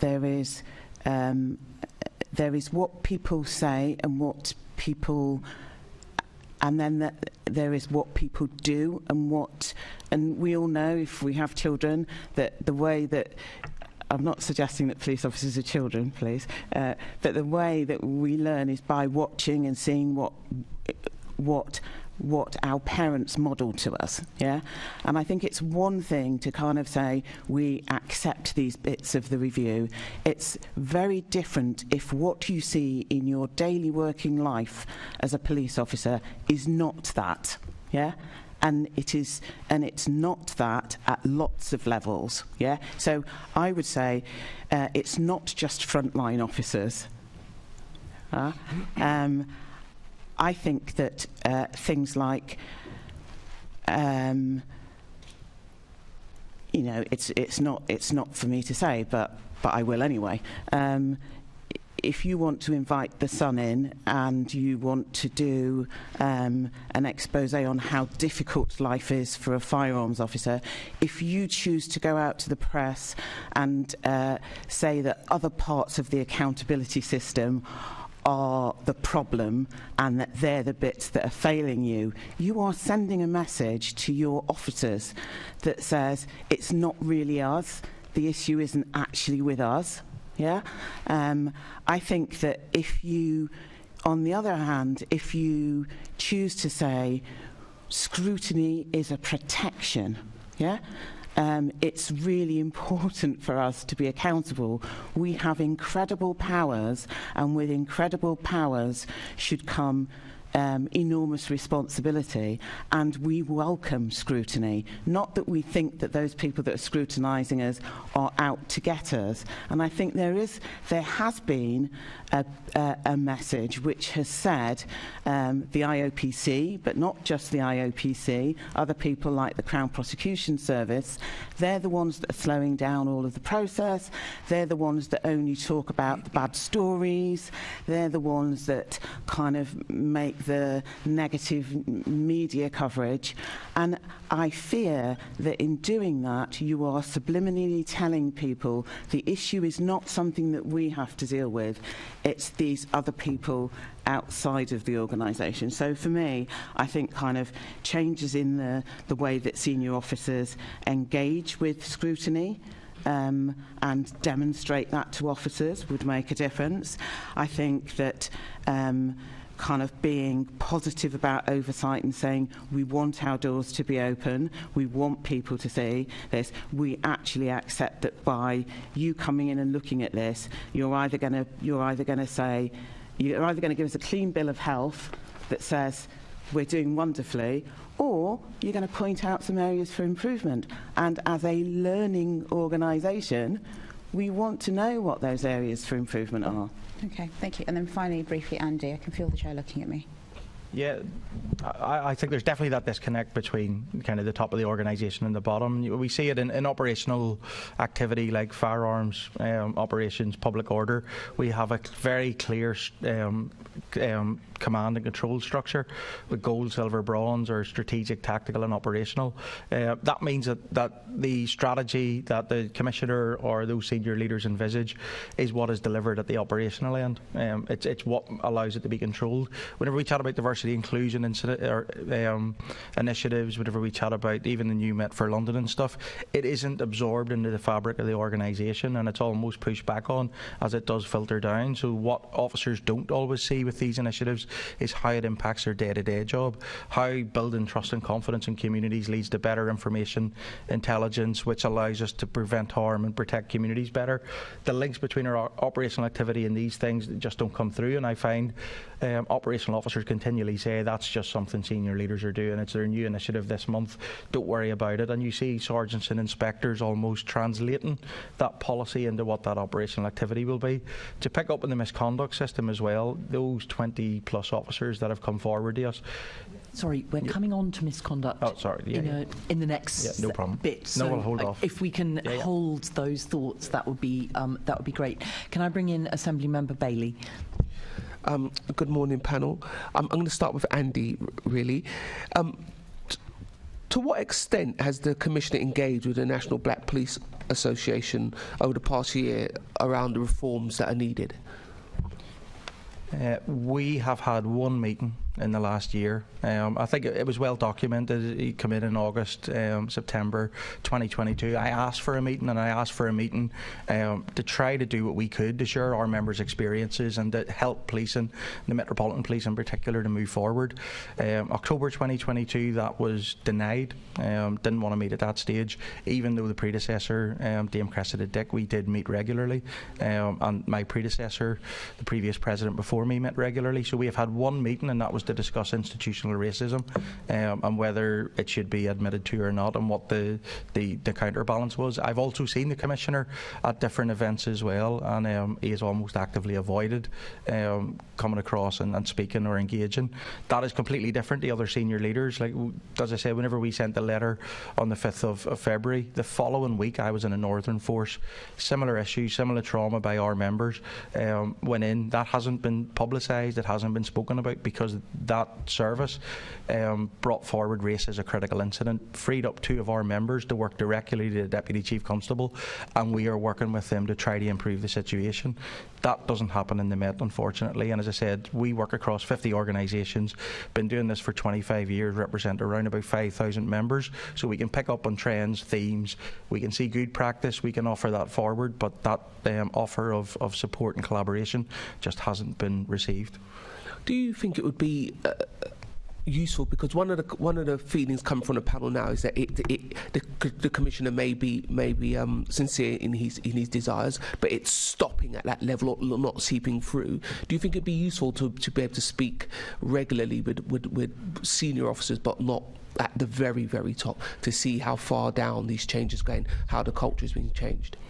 Or if it's been changed. No, I mean, like, as I said, that bit I said around institutional and systemic issues, having checks and measures at every single part of it, so having one of the Met BPA officers or staff members freed up to work at a BCU level, to work with senior officers at that middle management level would definitely help to have this seeping into the fabric of policing. It's something that we would ask for. It's something I've asked for in the letter that I just sent last night into this morning. So we're still there wanting to do things better, you know what I mean, to work with the Metropolitan Police to fix it, because the communities we come from are the ones that are feeling no real change, that are still seeing the issues that are happening. Our membership internally are the exact same, so we would be willing to work with anybody. But I think there's one thing that I would say is that when the Commissioner come in, some of the things that he said was our mission is to lead the renewal of policing by consent, which has been so heavily dented in recent years as trust and confidence have fallen. We will fight crime with communities, not unilaterally dispense tactics. And you see the change in rhetoric over the last year. The 11th of September 2023, the IOPC and CPS, in my view, failed to follow the same charging standards for police officers that they do for the public, dragging innocent officers through years of stress. 20th of the 11th of November 2023, Scotland Yard Chief Sir Mark Rowley says firearms officers would rather face terrorists than regular criminals because there is a less risk of a legal backlash. These are the things that are coming forward, as Charmaine says. It's that pushback on scrutiny and accountability accountability. So whilst we welcomed the messaging from the new Commissioner when he came in, I think that has changed, and I think his position has changed a little bit, and it's moved towards where Dame Cressida Dick and others were, where that's around defensiveness and dismissal. So I would say that that has changed profoundly in the last 12 months, and only 5 months after the Casey review in March was released, that's where we seen the firearms officers handing in all their tickets, and rather than dealing with that, there was an ask from the Commissioner to actually review use of force and driving standards, which effectively asked for more defences for police officers in relation to this, and a higher threshold at which the IOPC can actually get involved in. So I think even that message at the top has started to change. It's what we see all the time. Policing likes to throw a lot of resources at issues and things that happen. We wait for something else to kind of come along and we move on to the next thing, and this is why we go through a cycle of up and down, of periods of activity and activity. After the Macpherson inquiry, we've seen a lot of things happen. But whenever austerity come in, those very same things that happened were the first things to go. They weren't part and parcel of policing in general. They were almost, I would say, gimmicks and words. Diversity inclusion became the key topic back in 2001, 2002. Now, in today's environment, anti-racism appears to be the new buzzword, but it's the same thing. We don't see that kind of wholesale change in culture across the organisation. So I'm going to wrap two things in here. So one would be, I suspect we all know the answer to this, the morale, the confidence of black officers across the piece that you're working with, particularly where we talk about this discipline procedure, because more entries, as Assembly Member said, means there'll be more outputs, even if the system is fair. But of course, as an officer, the unfair part is the early entry. So what's that doing to morale? And secondly, why do so many officers I speak to, particularly black officers, speak about masonry in the Metropolitan Police? Why does that come up so much? I think the first bit, the morale for black officers is a lot lower than others. I think morale in policing in general is quite low, but for black officers, as I said, they're seeing things happen to their community, to their loved ones. Stop and search lead for the Metropolitan Police has family members that have been stopped and searched, well, they would say inappropriately by the Met Police as well. So this happens to people. We don't stop being community members whenever we come into policing. We continue to see and absorb that. So whenever we see the Commissioner pushing back after the murder charge against Chris Cabba, whenever we see the fundraising from colleagues around the officers that were sacked because of the Ricardo dos Santos and Bianca Williams, that has an impact on our membership, because they can sympathise or empathise with those members. So it's rock bottom, and you can see that in the data in black officers leaving. And what we have to remember, those positive or negative experiences that those officers are having reverberates around the communities, which in the longer term will make it more difficult to recruit. So that's the point I'd make around culture. Around the masonry, I think it's been something that has long been chatted about and never properly dealt with. Even back in 2014, with the Federation, the previous chair, Stephen White, had made allegations around the Federation being infiltrated, or large sections of members being part of Freemasonry as well. I think there is a little bit probably around senior leadership as well, and I think it's something that we need to look at. I'm not 100% sure what the impact of that is, but I think there's certainly the perception there that there is some sort of network which works across and which protects officers from certain backgrounds and kind of leaves our membership in particular on the outside and facing the disproportionate impact of those actions. Okay, thank you, Chair. Thank you. Assembly Member Devonish and then Susan. Thank you. Very quickly, Chair. Inspector George, I wanted to ask, you mentioned about recruitment in your last answer. Was there anything you could do to try and bluntly if you get more ethnic minority officers in as a larger percentage, would that help in the whole issue of trying to make the police more, frankly, a better modern public sector organisation, to put it bluntly? Yeah, no, I think it's definitely one thing that we have really worked with. During the Police Uplift programme, we work with the Home Office, with every single police service, around getting more black officers, Asian officers and those from minority ethnic backgrounds into policing. we went probably a 2% increase across national policing. I think there's a tipping point where you will hit enough people of difference in the organisation at all levels. What I'll say is we took the reluctant step to say that isn't something that we would recommend at this minute in time for the Metropolitan Police, and that's because, as Charmaine says, you have to work around getting more people in, but you also have to fix the culture, the systems and the processes internally. I did see it work in Northern Ireland, but that was going to 30%, and that was using positive discrimination and other legislative levers to really push on. And I think something fundamental like what we went through in Northern Ireland could certainly help fix the representation of the Metropolitan Police Service. But I think just recruitment alone has just not done it. And we've chatted about this from the 80s and 90s about getting more people in, and progress has been made. And I think this is the key theme that we'll always come back to. Progress has been made, but yet I'm still sitting here as president instead of being an operational officer. I'm still supporting members that are disproportionately impacted and treated within policing, and that's going to continue until we get that wholesale change and take these moments of profound impact and change that should happen, which we never seem to manage to do, unfortunately. I'll leave it there, Chair. Thank you. Thank you. Assembly Member Hall. Thank you. I'll just very quickly say this because we're running so late. Andy, it's really sad that you're saying what you're saying, because the more Black and Asian officers we have, the more their voice will be heard. So it's a great pity that you can't encourage that, because it's the only way is to get more Black and Asian officers in, but perhaps we could go to this in the next term, because I think it's so important. So my questions, if I may, to Charmaine. Has Baroness Casey's review changed the way the IOPC holds policing to account, and if so, how? I think Baroness Casey's review kind of helped us with highlighting areas that we were already focusing on. So it's been really helpful. Areas around violence against women and girls, discrimination, and particularly children as well.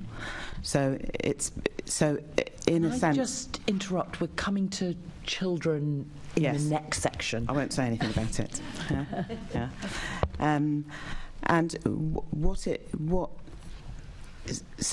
Obviously much of our work is around investigations, and it's really difficult because, of course, investigations generally take up to a year to get to the end. So things that I will be seeing now coming towards the end of their investigation life cycle will have predated the Casey review. Yeah, but there are. In addition to investigations, an area of work that we're heavily involved in is what we call dip sampling, which I'd never heard before I joined the IOPC, actually. So we've recently done some end-to-end dip sampling of complaints and conduct that related to violence against women and girls, and we've done similar with discrimination as well. What comes out of those pieces of work is the opportunity to kind of dig a little bit deeper, but not with an investigation hat on, more with an oversight hat on, and hopefully that enables organisations to be a little bit more open about what's happening. Coming out of those pieces of work, certainly around violence against women and girls, one of the things that we've produced some guidance around is victim blaming language, and we've worked with other agencies like the College of Policing, MPCC, to get commitment to working with forces, not just the Met, all forces, around how they even have conversations with the victims, with people that report violence against, with women and girls that report violence against them. Learning recommendations are another tool that we have, and they can be specific to local forces, but they can also be national recommendations. The interesting, for me, I think the interesting part about that bit of our work is it has more impact than just one investigation. An investigation is generally into an officer. It might widen out into more officers, but an investigation will focus on the actions that surrounded a particular incident, and usually is only around those people that were involved in that. Whereas when we do the wider work around dip sampling and come up with national recommendations, they are recommendations that can affect the whole of policing. Okay. You mentioned the investigations. Let's go back to the investigations. They take so long. It is a massive criticism that they take so long. Do you think, and this is a question I have no idea what the answers are, I'm sure they're different for all of us, do you think if the IOPC just concentrated on getting the investigations done quicker with the resource that it has, that everybody would be in a better position? Because I know the police are very, very concerned at the amount of time it takes for an officer. They're charged with something. Then their whole life is on hold. They're off duty. They're not allowed to work. This affects the police force, especially when they're so short of numbers anyway. And I'm sure the police would say they are under scrutiny now, quite rightfully, I'm not saying that, from not only MOPAC but this committee, also now the policing board, also lots of your resources taken up, the IOPC's resources taken up with dip sampling when investigations are so slow. What's your thoughts briefly about that? Okay, so I think everybody agrees. It's an old adage, isn't it? Justice delayed is justice denied.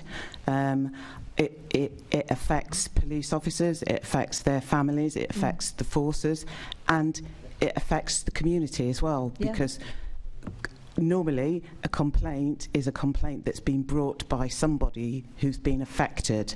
It's a member of the public. So it affects everyone. I think it's almost become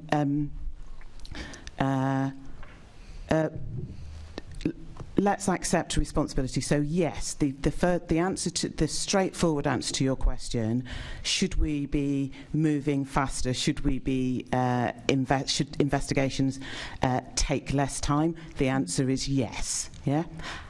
How can that happen? And that's where it becomes more complicated, because an investigation is not just about the work that the IOPC does. An investigation hinges on lots of other things where there are delays. One of the delays that we often have might be in getting officers to give their statements. Yeah, they have a perfectly acceptable right to take advice from their federation rep, but quite often it is very difficult to get officers to give statements.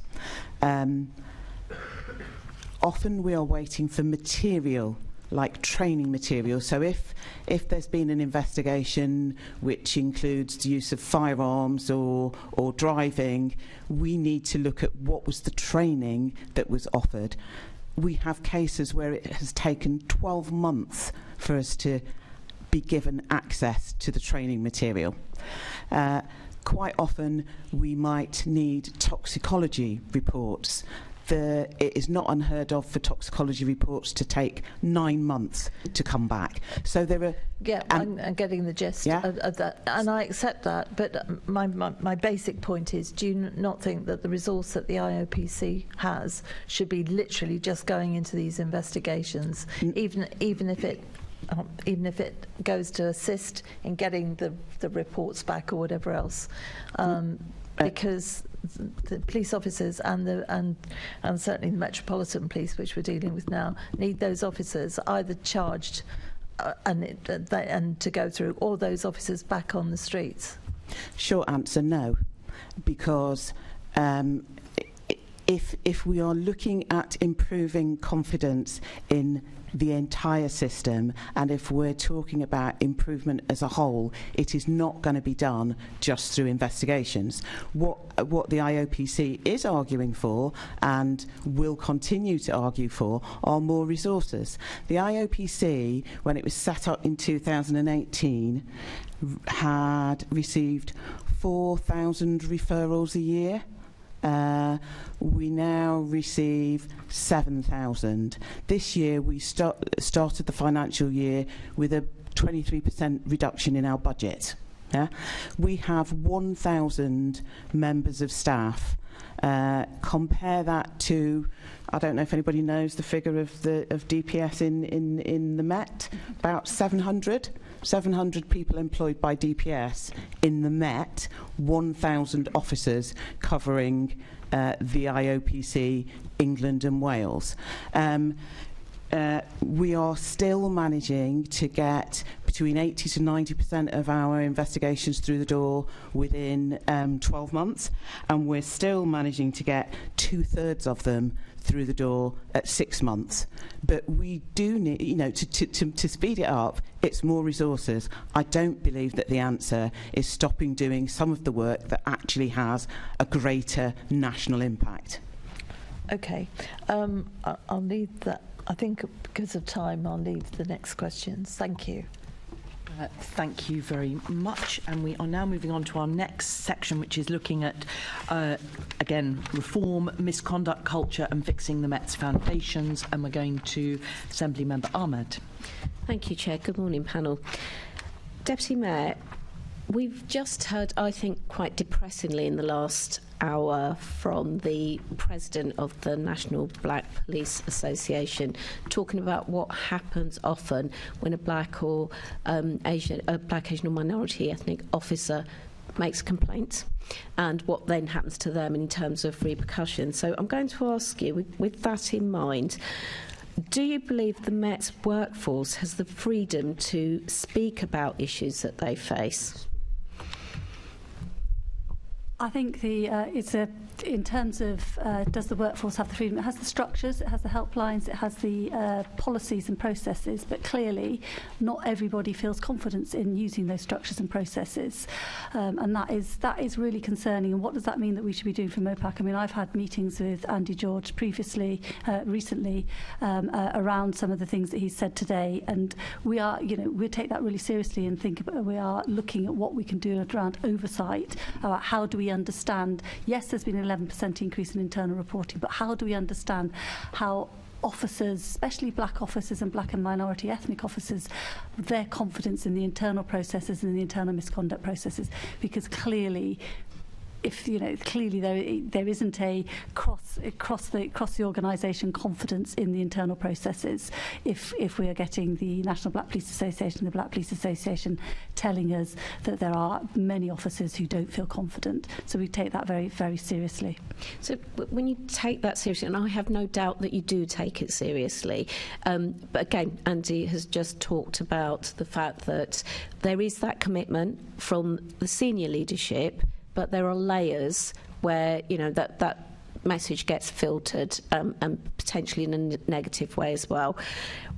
What can be done? How can that be made an effective process whereby the message and the core of what needs to happen actually happens?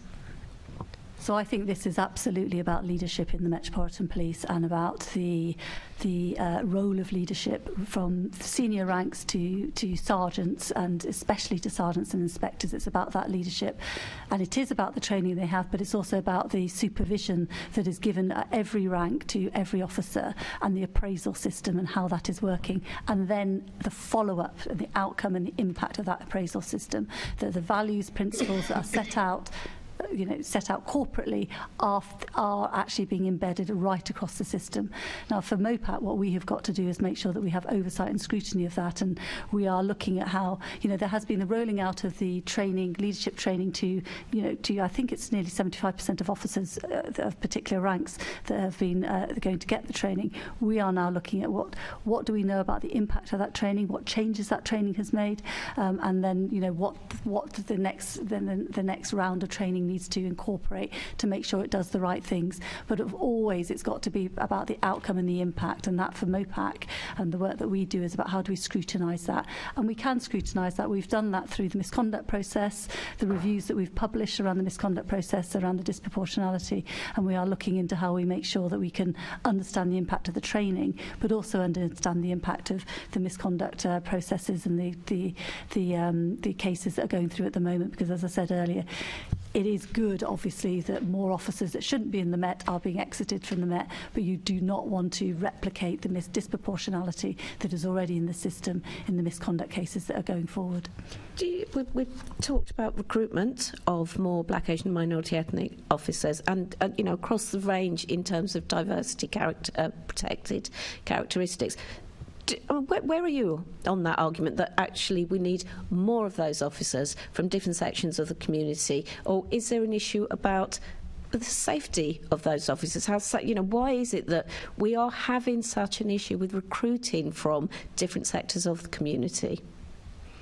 So I think there's a number of things in that. I mean, I would encourage any Londoner or anybody who wants to join the Met to come and join the Met. It's a brilliant profession, a police officer, and I would encourage Black and minority ethnic Londoners to join the Met, to be part of the change that the Met needs. I really would encourage that.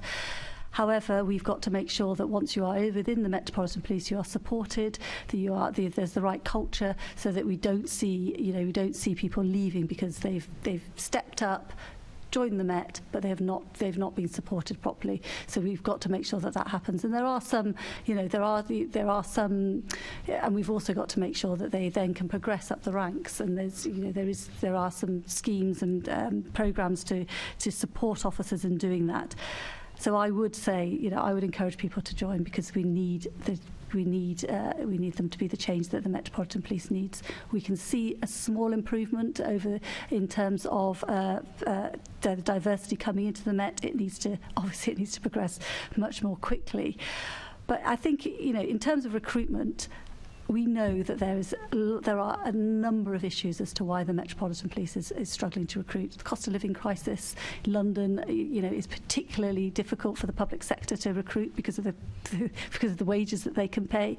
We know that is an issue, and we also know that everybody was recruiting from outside London, so there is a problem. However, I'm not saying there is no issue. There are no issues around trust and confidence in recruitment, but at the moment, it feels more, in terms of the evidence that's coming through, it feels more about cost of living, ability to live in London, and just general real problems with the public sector in recruiting in London. Thank you, Deputy Mayor. Andy, in March 2023, so a year ago now, you said that an independent oversight board to handle complaints was needed. Do you still stand by this? Yeah, definitely, and probably more so now, 12 months on from that statement. The issue that we have with some of the complaints that we try to support, we don't really have anywhere to take them. Even a police officer from any background that has police powers used against them cannot go to the IOPC to report that, because you're a serving officer. It generally goes back to the force that you work for. And a lot of the time, that's the force that's actually got the powers used against you. Whenever we have misconduct issues, and we have had those 20 plus officers that have come forward with different things, we don't know where to take them. We can't really take them anywhere. The IOPC have limited powers to get involved in the oversight and look at it. Even MOPAC and others don't have those real powers. So what we're really having is professional standards departments marking their own homework. So that independence needs to happen. I think that's why culture is actually where it is right now, because people are getting away with discriminatory behaviour within policing. I come to a case, where we chat about misconduct and how that sits, of PC Mia Carell, She was a black officer, female, in a relationship with a senior white officer. Whenever she went to break up with him, she actually found allegations of a domestic nature against her. That went through the misconduct process, went to a gross misconduct board. The legally qualified chair actually said that he believed that she was the victim, and that that the white senior officer was the aggressor, being looked at, being investigated at this minute in time. But the restrictions, they're still allowed to work. They're still in the working environment. Other members that we have in similar circumstances, or even lesser allegations made against them, have big restrictions placed on them, where they're not allowed to be public facing. They're not allowed to conduct their job in the same way. So this is the disparity that we see, even whenever somebody comes forward with issues, and in the end, that investigation's coming around course of behaviour that she is the victim. It took a legally qualified chair, not DPS, not the Metropolitan Police, to do that, and she's now facing another misconduct allegation from one of that person's friends, that she's called everybody in TSG a cotton picker. Which isn't always terminology that our members would use. I'm not saying it didn't happen, but these are the problems that we're facing. These are the levers that we have. I think independence, taking it out of policing's hands, because there's a fear of litigation. There's almost a perverse incentive for DPS, for grievance managers, not to find in the grievance favour, because they may well end up either with reputational damage or with legal or compensatory damage as well. And I think that's why we're seeing more non-disclosure agreements being put in place. And we have seen a period where the Met are paying people off quicker. They're having NDAs, which is what we're finding from what members are telling us. But that independence is key. I think we did it for public complaints 20 years ago. Personally, I think exactly what Lady Angiolini said. We can't just tinker around the edges. We can't just do more training. We can't just amend policy slightly. We need fundamental reform, and we need changes right now. And I think that's one of the biggest levers that could fundamentally change police culture. How has your call for this independent board been received? Again, it's where do you take that? For a period, we didn't meet the Home Secretary, so we weren't able to take it to there. The IOPC don't have the power to do that. MOPAC don't have the power. So it's really, where do we go with it? Where do we put that forward? How do we bring about that change? So it has been, if I'm honest, landed in deaf ears. It hasn't been taken forward. It hasn't been looked at. There are a number of arguments put forward around funding. Does it look like the IOPC would have an upscaled and an upgraded role? Would it be a separate body? These are all questions that could come whenever we actually get to that point. But I think the key bit is we need that fundamental reform. Otherwise, we're just going to be chatting about this in 15, 20 years' time again. Okay, thank you. And my next question is for both you, Andy, and you, Charmaine. Do you welcome the steps that the Met has taken to overhaul the leadership structure within the Met? And Charmaine, perhaps you could start. I think I would just refer back to the points that were made earlier, really, which is, yes, but that in and of itself is not going to be enough. We need the other stuff to come with it. And what is the other stuff? What are you calling for? What do you think needs to happen? For me, it's what we've said already today around cultural change, around transformational change, around living and modelling the standards that you want the rest of the organisation to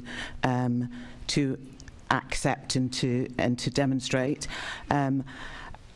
I think that it is one thing it goes back to the point again about changing structures, and the structural changes may be well and good, but it needs more than that. Okay, thank you. Andy? No, I would agree. I just think that all we're doing is moving things about to make it really make us feel better, for one, make us feel like we're doing something that we may feel may or may not actually bring about change, but also it's to show whenever we appear before boards like yourselves and stuff, that we can say that we have taken action, that we're moving forward in something, and that we're making progress. I think anything has to be better than what we have at this minute in time, but the lack of representation in the promotion process and all of those associated issues are the issue. What we're doing is promoting the wrong people. We have the wrong incentives for people to get forward. It's sitting as chief inspector now myself. As soon as you get the inspector, you rely on others to pull you up, give you the right portfolios, the right projects and things, and then you almost are beholden to those that have helped you get up there. Plus, everybody else knows each other. They know the stories that they've come with. So there's a not quite a clique, but there's certainly a cohort at that different levels that would look after each other more. So our members are often found on the outside of that. So the leadership things, I think it's one part, but the cultures, the standards, fair, open, transparent processes around misconduct, around grievances, and matters like that, I think are really key. And it's not just the misconduct. I think we need to focus on the grievances as well. A few years ago, we had been asked for comment by, I think it was ITV, a news outlet, that had done research around discrimination claims within policing, particularly around grievances, and they found that 4% of race discrimination cases within policing were found in the grievance favour. That's 1 in 25. 24 out of 25 aren't found. And again, representing members that have, I know of one inspector in a certain department that has 3 grievances against them from a race perspective, 2 from black officers, 1 from an Asian officer, alleging similar things, but that person was moved on. They were able to progress in their career with no real consequences. So I think policing, the leadership thing's good, but I think we need to use the same mentality that we do to police the external environment, to police the internal. And not a lot of the time is looking at our offender profiles, looking at our victim profiles, and looking at locations, because we do not track and trace the internal environment like we do externally. Because that intelligence-led policing from an inside perspective, how many people have race discrimination cases? Can we pick up on patterns? Are there any consequences for that? Because we don't see consequences for people coming through that do have race discrimination cases against them. And we don't have that. In 5 years' time, it's forgotten about. So that, I think, would have more benefit than moving about the leadership parts. Okay, thank you. Thank you, Chair. Thank you. Assembly Member Hall. Thank you. I think the first of my questions has been answered already, so I'll go straight to Sophie, if I may. So to what extent has MOPAC been engaged in the development of the Met's Leadership Academy, and can you provide an update on that work? So there's been a number of things that we've been engaged in with the Met on the Leadership Academy, including investing £11.7 million into the Met to support the development of the leadership and the development of the leadership training in the Leadership Academy, and that's been was rolled out from April 2023 onwards. And as I said previously, about 75% of the leaders that needed to be trained have been trained. So that's it is happening at pace. In terms of what MOPAC has been doing in terms of the development of it, we have been discussing the development of that with the as part of the curriculum, as part of the London Policing Board as well, and we have also been discussing with the organisation that the Met. I've also met them. The Met brought in to develop the Leadership Academy and to develop the leadership training. So we're involved in a number of ways. And as I've also said, one of the pieces of work that I'm asking MOPAC to undertake is to have that evaluation as to the impact of that leadership training, because it's brilliant that it's been rolled out at pace. What we've got to understand is, has it been successful? Has it achieved the culture change? Has it achieved the leadership change that was needed? And to make sure that the next round takes any lessons learnt from that evaluation and the impact. If you're asking MOPAC to do that, is any of that going to be published so that we can see if there are any KPIs or what you're looking for to show that it's working? So we are developing that. That's a discussion we're having at the moment as to how we will assess the impact of the leadership training, and of course I'd be very happy, election permitting, to make a commitment around coming back and talking to the Police and Crime Committee about it, or what we can put into the publish, of course. Okay, because it would have been a year by then. And so it's so expensive, it would be good to see exactly what's happening. Thank you. Thank you, Chair. Thank you. We're now going to take a 5-minute comfort break, and then we'll be moving on afterwards to looking at child protection, amongst other things. So we will be back. It's 11:44, so at 11:49. So members, please do come back within 5 minutes.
Welcome back to the Police and Crime Committee.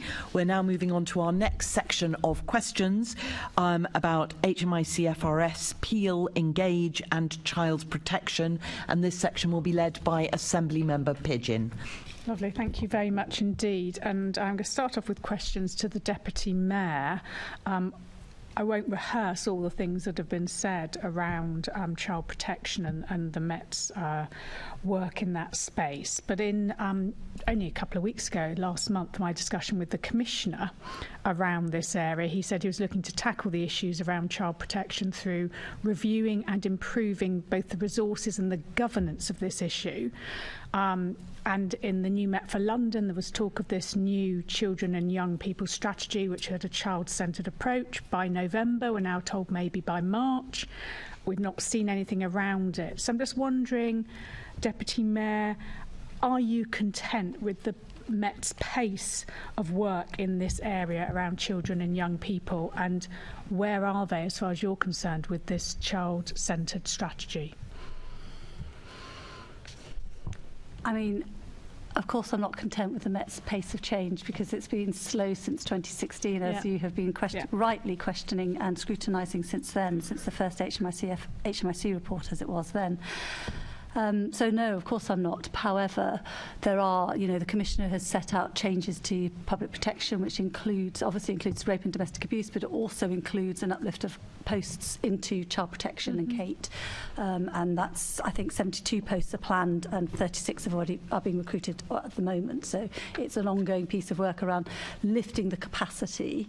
But then there's got to be, is that capacity, are those people the right people, and do they know the right, are they properly trained? Do they have the right capability, if you like?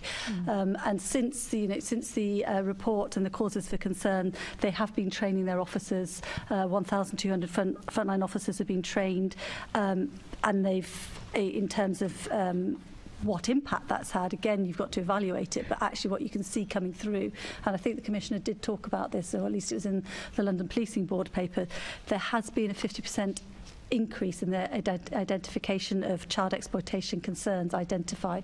So on a very, very quickly, you can see that training has had an impact, because there clearly was, and that's what the report said, very poor identification of child sexual exploitation, poor identification of risk of missing. There's been an increase in that as well. So the pace of change, it's got to be, it's quickening. It's absolutely quickening. You can see that from the training. I think the grip on it from centrally from the Met has been increased because of the report, and I'm glad I did commission the report, because you wanted to be able to show that, to really understand what was happening. You've asked about the Child First strategy, which was committed to in the new Met for London. Yes, it was committed to, and it was meant to be published by November. I don't remember the Commissioner saying it was going to be published in March. I think he said he didn't know when it was going to be published. No, but I think I read it in an answer somewhere where it was saying March. Oh, really? But did you sound doubtful on that as well? I don't think it's going to be published in March. No, I think it's we in City Hall have been working with the Met around, from MOPAC, VRU, and other parts of City Hall, which the children and young people part, working with the Met and bringing partners together as to how that Child First strategy, what it should look like, and what policies and procedures should be within it. It's back in the Met, and we're waiting for further discussions around it. So, yeah, I don't think it's going to be published in March, is the honest What answer. about the discussion? I mean, Mark last month, when I asked him, said it was a very difficult balance for policing compared to other safeguarding agencies, because they've got to balance. The law says children over the age of 10 have criminal responsibility, and the law creates safeguarding duties in terms of it being child-centred. Have you seen any progress on that? Because it felt to me it was always far too far one way, the pendulum, and actually it's getting that right balance. Have you got anything you can update us on that to reassure us? So the Commissioner's been really clear about that tension, possible difficulty, or whether it's tension or difficulty, and how do you balance that the aspect around enforcement and the aspect around safeguarding, and that is clearly something they're looking at in terms of the draft strategy. we've got to have those discussions now that they're having a chance to look at, what partners have been feeding in. That's a discussion to be had, and that's why I'm saying I don't think it's going to be much. Okay, that's fine. We will watch this space for that. In terms of the training you talked about, is that since last October when we had the 2 accelerated causes of concern, or is this over the last year since the Casey report came out?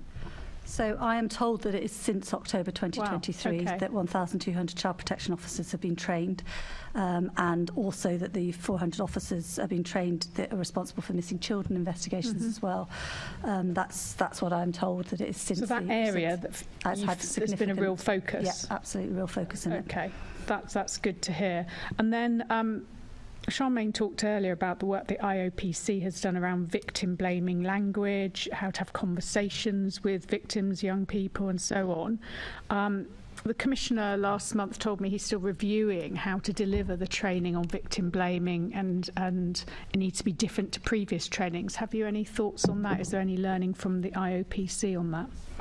Clearly, I think there should be learning from the IOPC, and that training needs to take into consideration what the IOPC are saying around that. I think it's wider than training, isn't it? It goes back to the conversation we've had about culture. Yeah. Training is one part of that. Actually, our members of teams calling out people, their colleagues when they are inappropriate with victims coming forward. Have they been, how are their appraisals?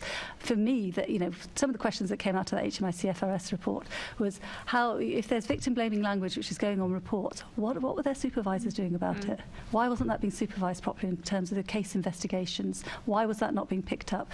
That may be around training, but it's also about supervision, professional standards and culture. Yeah, absolutely. It's how officers frame a person when they see them. They already make assumptions, and I think that's right. Well, hopefully in a year's time we will start to see significant shift in this area. Can I come to our other guests? Perhaps I can start with you, Andy, and then come to you, Charmaine. In your sort of extensive experience, why do you think the Met has failed in this whole area of child protection? As the Deputy Mayor said, we've seen damning report after damning report since 2016. Actually, before that, we saw criticisms around Baby P, actually, when I was on the police authority. Why do you think the Met's been failing in this area, and what steps do you think the Met needs to take to ensure we get meaningful change? I think a lot of the time that there's a subject that I'm maybe not just be able to chat to just as much as other areas. I think the whole bit around child protection, I think it's a joint up agency, multi-agency approach which needs to happen a lot better at times. From our membership and the role that I perform, a lot of the time it's how policing sees black children in particular.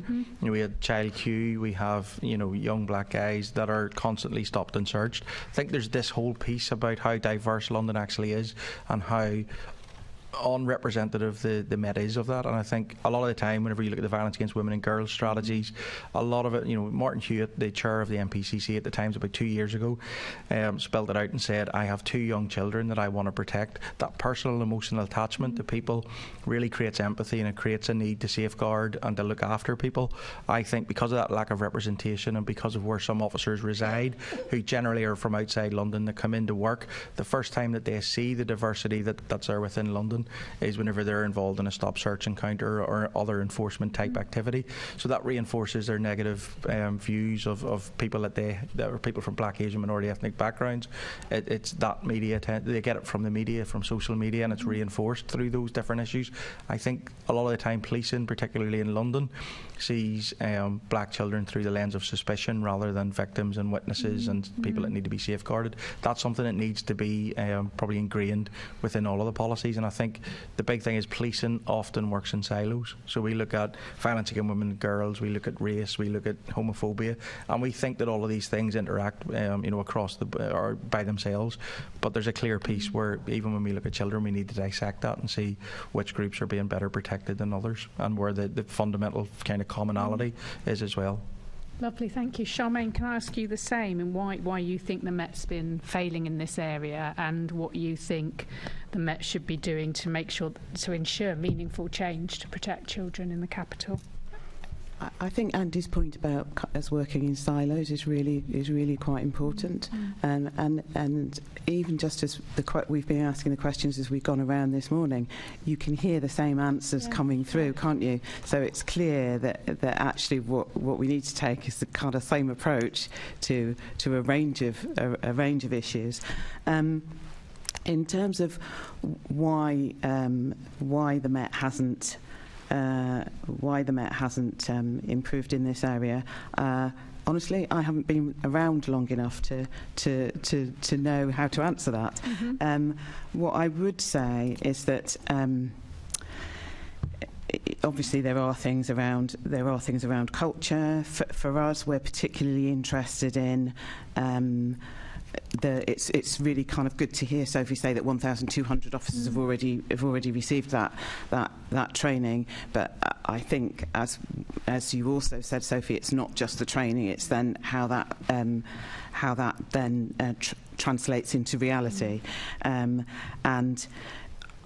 I think it would be very interesting, maybe a year on from now, to come back and to see whether there has been any difference, whether there's been any change in the way that children are seen, and in particular the lens of adultification that is used. I don't know whether there will be any difference or not. In terms of work that we have been doing that kind of relates to the Met, obviously there was the investigation. It's Operation Jamone to us, but I think everybody else talks about it as Child Q and strip searches. And there are. That is still going. That's still a live case, so I can't kind of comment too much on that. But there are learning recommendations that have come out of that. There are 10 national learning recommendations that are about to be issued, and which oversight will talk with the forces about, and how they translate those recommendations into practice. So yes, I mean, I think from our perspective, it will be interesting to see whether we actually have the data and whether we can see changes in a year's time. Lovely. Okay, thank you very much. I'll leave it there, Chair. Thank you. Yes, Assembly Member Duval. On the missing person, look, first of all, I really do, and I think we should just keep reminding ourselves, we should thank Sophie for the work she did from 2016 when we were asking the questions, and we understand that the work and the effort that you put in place at the time.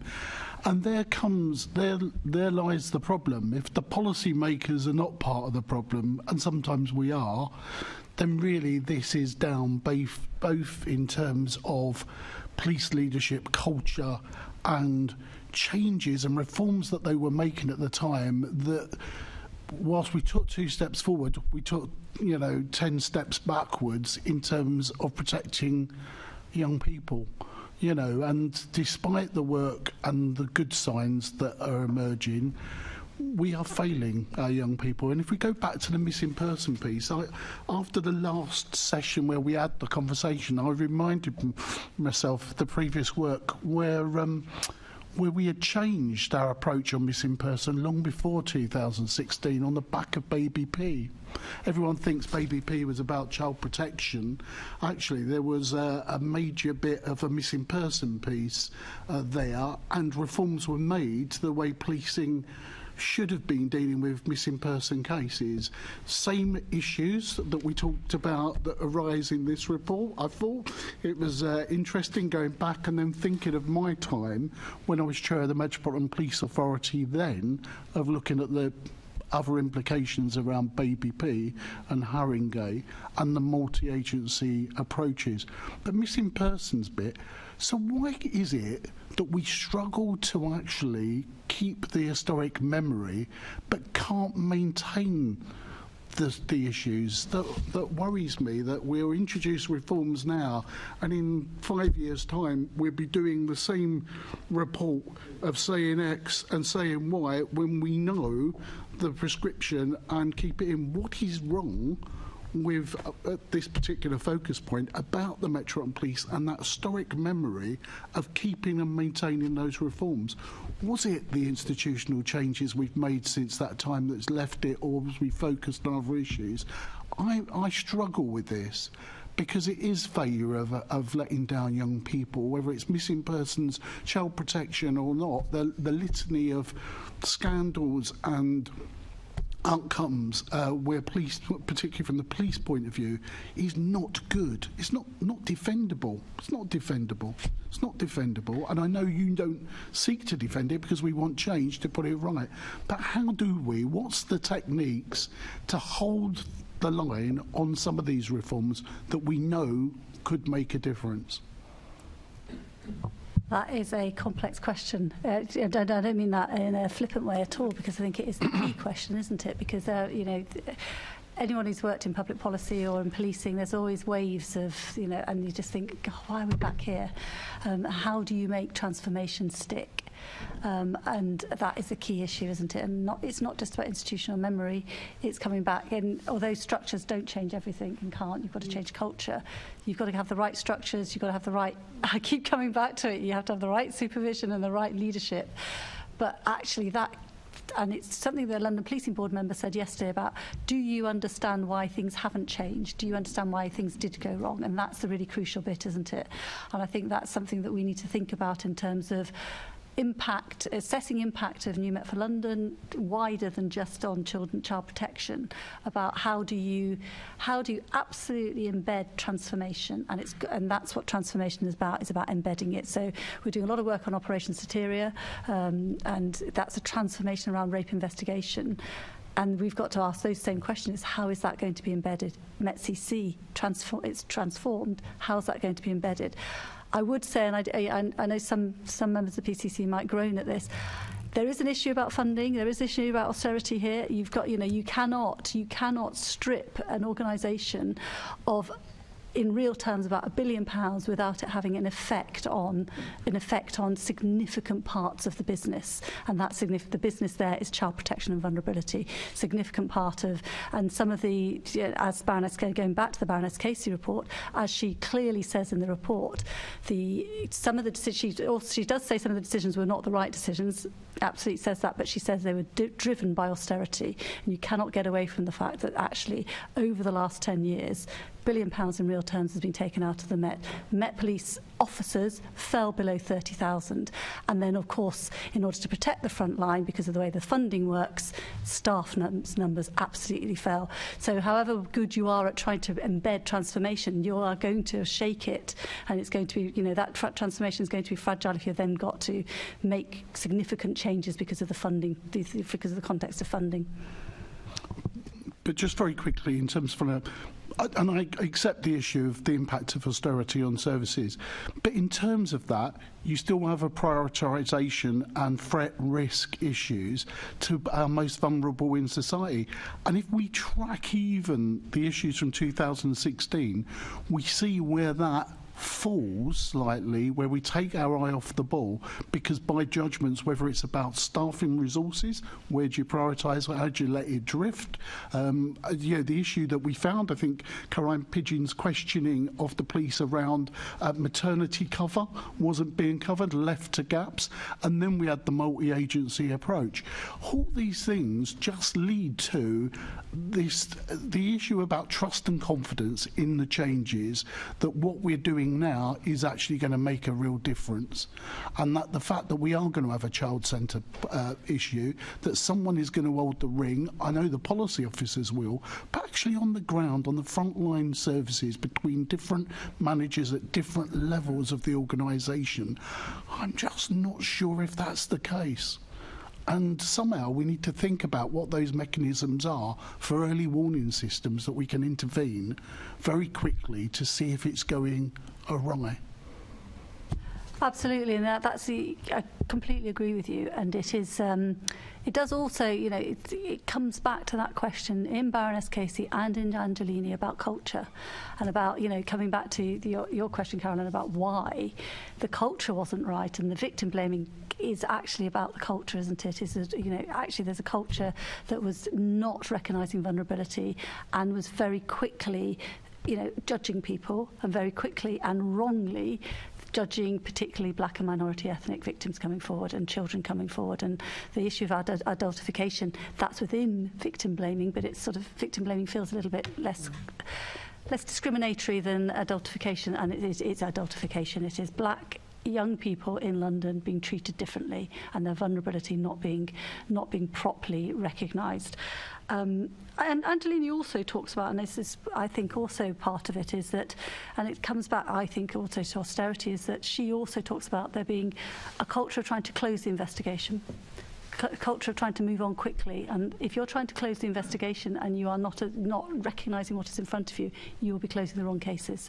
And there is an issue about that around investigation, because that is about how much time officers have, how much time they have, and the volume of cases that are coming through. So you move to close investigations quickly, and then you increase risk, and you don't assess the risk of missing children properly. Yeah. Yeah. Thank you. We're now moving on to our second last section, which is looking at the London Policing Board, and we're starting with Assembly Member Prince. Thank you, Chair. Good afternoon, Deputy Mayor. 6 months on from the first meeting of the London Policing Board, are you confident the structure, makeup of the board and its terms of reference are correct? We're 6 months in. We've had 3 meetings of the London Policing Board, 1 meeting each of the committees. I think it is proving to be, the membership of the Policing Board is proving to be strong. The expertise around, I don't know if, I'm sure you're busy, but in terms of the Policing Board meeting yesterday, many of the questions, we've had experts asking those questions, and also offering support to the Met in terms of making changes. So, for example, yesterday we had Professor John Aston saying to the Commissioner on child protection around, how do you know if you're making a difference? Are you bringing down the risk of children who are being criminally and sexually exploited? And that is a very difficult question to answer. One of the actions, it really is a difficult question to answer. One of the actions from the board yesterday was for John Ashton to work with the Met and nationally to look at how you do that. So in terms of the membership of the board, I think we've got very strong experience and expertise around the board. Of course, we'll always look at, it would be complacent of me to say, yes, absolutely, in terms of reference, we'll never review it. Of course, we'll keep it under review, and we will also want to assess the impact of the London Policing Board in terms of the challenge and the support and the difference it's making. Thank you. Actually, you answered both my questions, so well done. Well presumed. But what process did the Mayor follow when appointing members to the London Policing Board? We have covered this before. Do you want me to go over it again?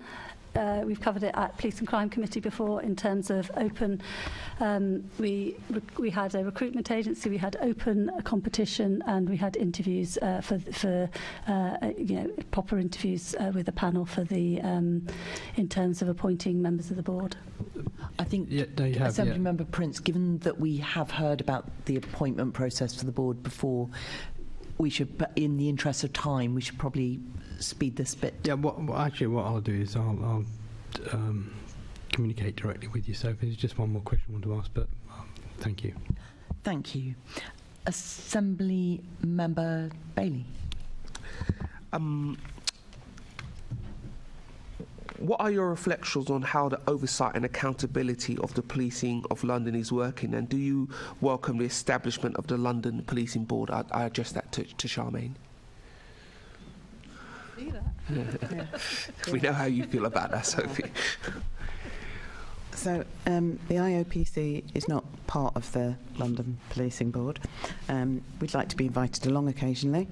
That might be possible. Noted. In terms of oversight and accountability, I think I kind of refer back again to to the conversations that we had earlier, which are there are a lot of players in the field of oversight and accountability, and I think there's a lot more scope for us to be joined up in looking at in scrutinising the Met. I can't talk to the London Policing Board because we're not part of it and we haven't been invited to it, and so I'll come and get you to do a briefing. Okay. Oh, yeah. That probably says something to Deputy Mayor about who could and should appear before the board. Let me come again one time to you, Deputy Mayor.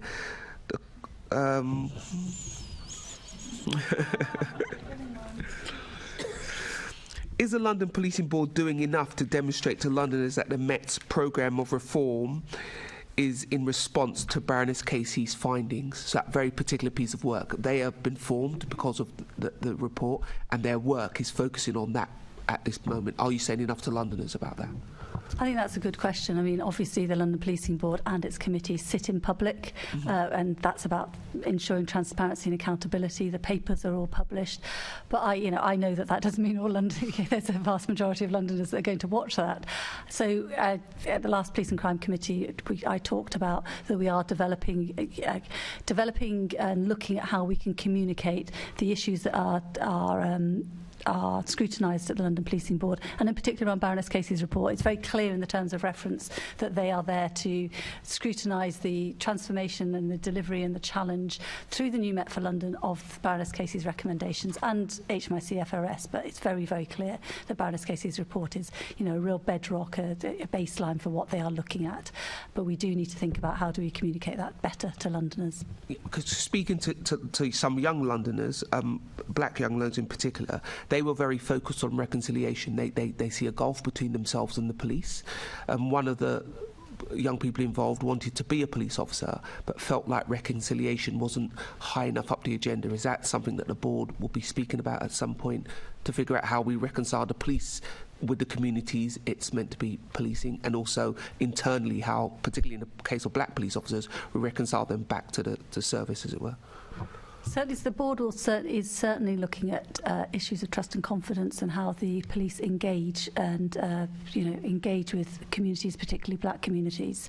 And in terms of what that means around reconciliation, I mean, there was Baroness Casey had a recommendation around that, didn't she? In terms of that, we need to look at what the board needs to do around that. And one of the other pieces of work we are, in terms of setting the work plan, is making sure that the voice of Londoners comes into the work of the London Policing Board, and in particular the voice of young Londoners and young black Londoners.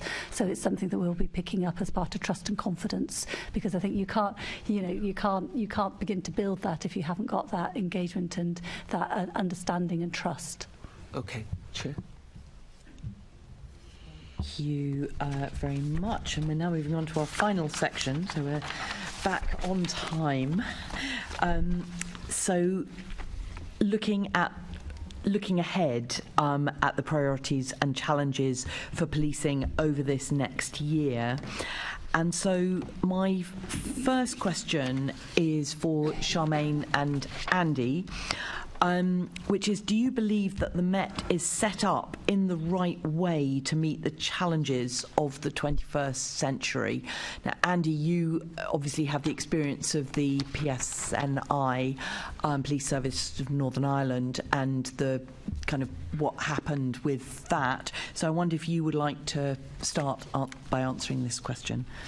You know, I would love to be appearing before you to say that I have full confidence that everything is in place and everything's going to move forward, because it's our members, it's our communities that suffer at the hands of this. Having seen that radical transformation in Northern Ireland, I think the big thing for me, whenever you look at the London Policing Board and others, it's around that legislative teeth that some of these mechanisms have. Charmaine chatted about the IOPC and their learning recommendations. They get sent to the College of Policing, to the National Police Chiefs Council, and policing gets to decide whether they're adopted or not. I think that's a big gap around how the scrutiny accountability is there. That then permeates down into the Metropolitan Police Service as well, because again it's down to the Commissioner and how that actually gets reviewed. And I don't think there's any real consequences properly for those that don't really push them forward. there's obviously a debate around whether the Met's too big at this minute in time, whether it's in the right structure. Baroness Casey alluded to the fact that it is very big, but it's poorly managed, and that was one of the big things that come forward. Picking up on Sophie's point as well around budgets, all police services across the UK had similar budgetary constraints, increases in demand, but not all of them are in special measures, and not all have ended up with the same issues. So what we have to remember is, whilst London is a unique place to police, there are other places that have similar challenges, and everybody is police officers per 1,000 members of the population. Budgets, kind of set aside the same. So I think there is a tendency in London, as I said, with the arrogant side, to kind of really push there's a unique challenge here that's different to everywhere else. I get that all the time. I've never policed in London. I don't work here, so what right do I have to say? And this is such a unique, challenging and dangerous environment. I constantly say, come to Belfast. We drive about in an armoured police vehicle. I'm fully armed on and off duty. We check under a car for a bomb in the morning, but yet we still have to treat people with courtesy and respect. And for us, the reason we have to do that is because of the consequences. The large-scale public disorder, increase in terrorism, that's what keeps us fresh and secure, along with the legislative framework. So my personal opinion, the Met has had its opportunity to reform. It's had its opportunity to move forward. I think there's an inability for it to do so. I think there's a reluctance for it to do so. We chat about things that Baroness Casey chatted about around optimism bias and things like that, and my own personal opinion, the opinion of what we discussed at our association and stuff, is that the Met probably will never be able to reform, and in 10 or 20 years time we will be sitting in the same place having the same conversations. So our position would be that the Met probably needs to be broken up at some point, and that would have a number of benefits and also challenges, obviously. So when you say broken up, what do you mean, kind of separating out the kind of national capital cities type work from the local borough type policing, or what do you mean? I think, I was the second last squad of the Royal Ulster Constabulary, George Cross, very proud to have served, but also having come from a majority community as well. I was one of the few officers from an ethnic minority background, one of 5 to 10 officers in 13,500 police at that time, but one of the 92% from a Protestant background. So I had that affinity to the police service as it stood at that time. For my opinion, it was a protector standing between communities in conflict, but with the large influx of Catholic officers coming in, I understood that the uniform means different things to different communities. It means protector to some and oppressor to others, unfortunately. And I think the breaking up would be, for me, a simple north, south, east, west, central command for things like TSG, for firearms capabilities, almost like the City of London that does diplomatic protection, which does the protest work around Parliament buildings, and that then can do pan-London resources. I think the opportunity that gives for reform in particular, it delivers policing at a more local level in London. It also then, from a national perspective, you have 5 chief constables coming to Chief Council. They all have about 8,000 to 9,000 officers, similar to West Yorkshire to West Midlands. So you kind of get that arrogance is released. National portfolios like counter-terrorism could move across to the NCA. So I think there's an opportunity to do that. I think we're at the end of the road, if I'm honest. I think the Met is in a similar position that we were in the late 90s. I don't think communities, particularly black communities in London, are going to trust the Met in any way, shape or form.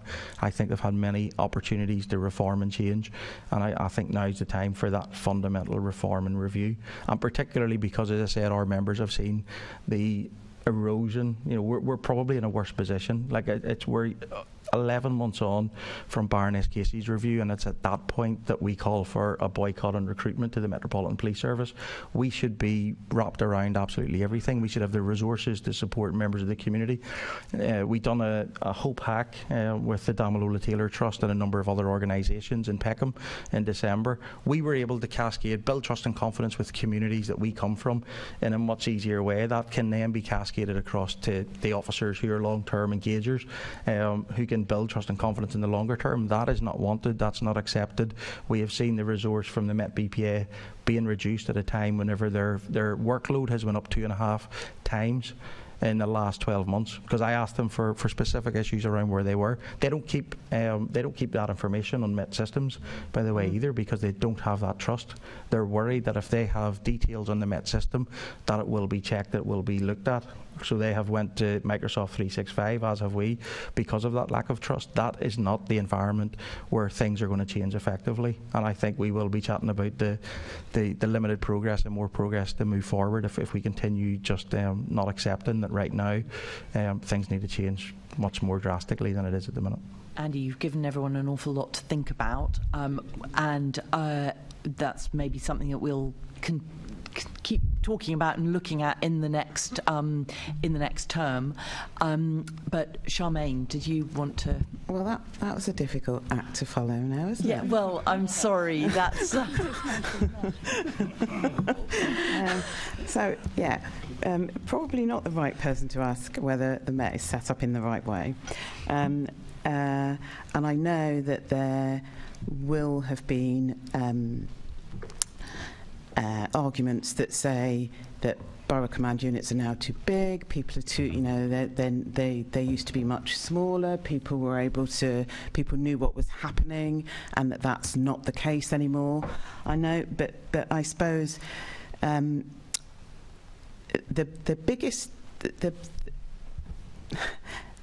largest surprise to me is just how disconnected it feels that the Met is from the communities that it polices. And I think that I went along recently to a Hendon Day 9 training, which is where they have the community come in. And apart from being overwhelmed by the youthfulness of the intake of new recruits, which probably says more about me than them,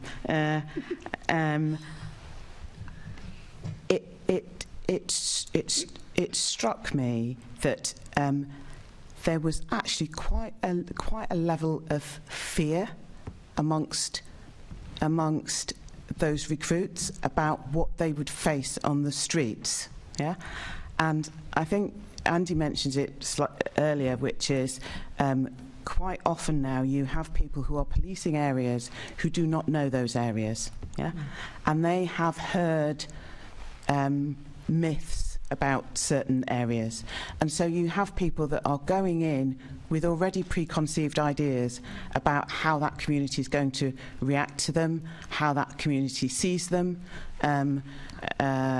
If if you see somebody moving like that, it's going to be for this reason. It's not, So I actually think that there is a massive piece of work, and I don't know how it starts or what it looks like, but it's about the Met being much closer to the communities that it is there to serve and protect. Yeah? And I think it is quite worrying whenever you have whole communities who do not see the police as serving them, protecting them, but as a body that victimises them. And that's kind of really scary, not just from the point of view that that those people think that, but that then becomes normalised. And so the effect of stop and search and I don't think anybody would argue that stop and search doesn't have a place if carried out properly. But when someone is stopped and searched, I'm trying to think what the cases that we had. It was someone like 13 times in 2 years or something like that.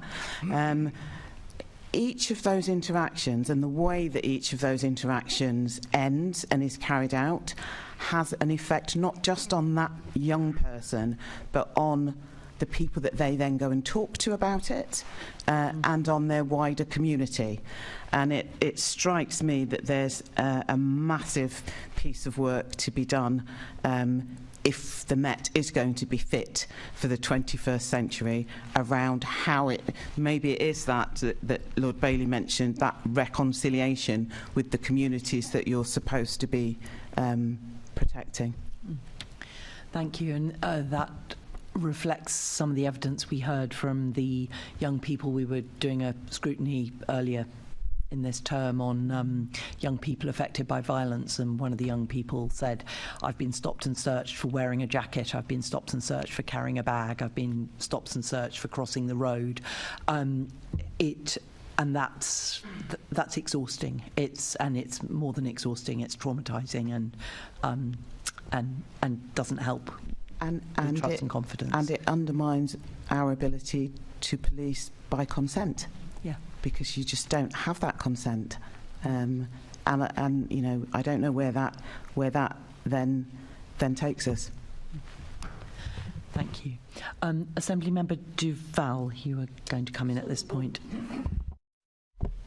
So what would you say are the biggest challenges for policing in London over the next year, and how should the Met then addressing it? Andy, I think we got a view from you around some of those, but if there's anything quickly that you want to add, and then we'll go to Charmaine and then maybe Sophie. Yep. I think just quickly, a lot of the challenges are about how far trust and confidence has waned, how much push that policing by consent model has been eroded within London as well. I think that's the biggest challenge, and how do you get communities on board whenever the Commissioner has almost changed tact and changed the rhetoric, which is coming out at the minute. It needs to be more empathetic, it needs to be more involved, and we need to reach out to communities better, but that's the biggest challenge I see, and I think utilising the Black Police Association and others to go in and build that trust and confidence and help and build. The fact that isn't being asked for, wanted or received well is probably telling them where we are as well, so that's the main things I'd say. Thank you. Charmaine? I would agree. I think it's around working with your communities and how you rebuild that trust, that confidence, that relationship with your communities. Because if you don't do that, then lots of the other things that the Met might quite like to do internally, like be more diverse and be more supportive of black officers, you can't do that. Yeah, it's building that trust and confidence, which goes back to where we started, which is around culture and standards as well. Okay. Sophie. I think it's a huge challenge, isn't it, for the Met, because they've got to rebuild trust and confidence. They've also got to improve their performance, and I know those two things are interconnected, absolutely interconnected, but actually really fundamentally they have to be able to continue to police London and deliver for Londoners and improve their detection rate, improve their arrests, improve their service to victims, all those things about performance, and improve trust and confidence, and they are connected. And they've also got to really transform internally. Again, these all things are very connected, and that is in the context of crime, complexity of crime rising, complexity of need rising, you know, the vulnerability of Londoners rising. And I'm sorry, Andy, I'm going to disagree with you, not out of arrogance about London. It's not, genuinely not arrogance. I know there's complexities elsewhere, but, you know, if we take since October the 7th, and I know obviously Northern Ireland sees its fair share of disorder as well, or public order issues, if you take since October the 7th, the Met it's cost over £30 million to police the protests. I mean, there's been, you know, huge numbers. I think it's over 30,000 shifts, officer shifts, having their officers abstracted from communities. So it's not saying, you know, London is different because it's better. It's the complexities of being the capital city does impact the Met, and it financially impacts it. It impacts on its personnel, it impacts on its leadership, its staff, its officers, because they are continually being abstracted from the work that they need to be doing in communities to rebuild trust and confidence, to attend the burglary, to be on time, to track down the person who's robbed somebody, because they're being abstracted into central London, and then they're significantly underfunded from that. So I beg to differ with you on that one, as well as on breaking up the Met actually as well. But nevertheless, conversations like that and ideas like that prompt us to respond to it and think that we're being challenged, and rightly so, about what goes on in London. So you talk about performance, Sophie. Can we talk about the role of technology and innovation and what drives that alongside some of the cultural changes to push up performance. You know, one of the interesting things that's going to happen is happening is facial recognition, and if that proceeds, that's going to have an impact on policing, I suspect culturally as well. So what drives technology and innovation in the new Met Policing, you know, the new Met Policing plan? What is it that you think is going on there? And isn't there, and I'll pose a question, I suppose, I'm not in for creating more initiatives and pilots, but isn't there a time for some hub, something that drives it, supports the Met in those changes it faces around tackling police performance and tackling crime? I think there's a few things going on with technology, and it's not just about innovation, actually, because there's the new shiny things that the Met could do and policing could do, like facial recognition, and clearly there's issues around the ethical use of that and the disproportionality that can be perceived to be part of that. But I would also say the Met, you know, on technology and the Met, as I know you're aware, I'd just quite like them to have the basics and the basics to work. So, you know, and the Commissioner is rolling out laptops. We've got Connect, you know, new system of Connect, which is going to connect all the databases. We've got a new command and control system that's, you know, being implemented at the moment. That's technology that's baseline for a good police force to be able to do its business. And then on top of that, we've got to think about, is there innovation that one can make officers more productive and more efficient? That sounds very clinical, but you don't want officers having to, you know, type in numerous times. You can use AI for some of that, what's it called, double inputting, whatever it's called. So there's that type of innovation that, frankly, most companies are already doing. It's just transferring information, and it's not, I don't think, controversial. Then there's the other types of innovation, which can be around, as I said, live facial recognition, or how you actually crunching the data. So you've also got to make sure you've got the right data that can be used in the technology, and that is very much part of the new Met for London plan of the Commissioner around being a more data-driven organisation. Now, there are always going to be safeguards that need to be put in about that, because a system that only is dealing with data, if we take some of the disproportionality and the trust and confidence issues that we've been talking about today, if that data is only about the areas that have been policed and the people that have been policed, you can be in danger of replicating the disproportionality and further eroding trust and confidence if that's so you've got to be really careful about the data that you are using, and the data's got to be good. And we know that the Met has a problem around even just recording the ethnicity and the age of its victims or the of offenders. So there's a lot of work to be done. Thank you.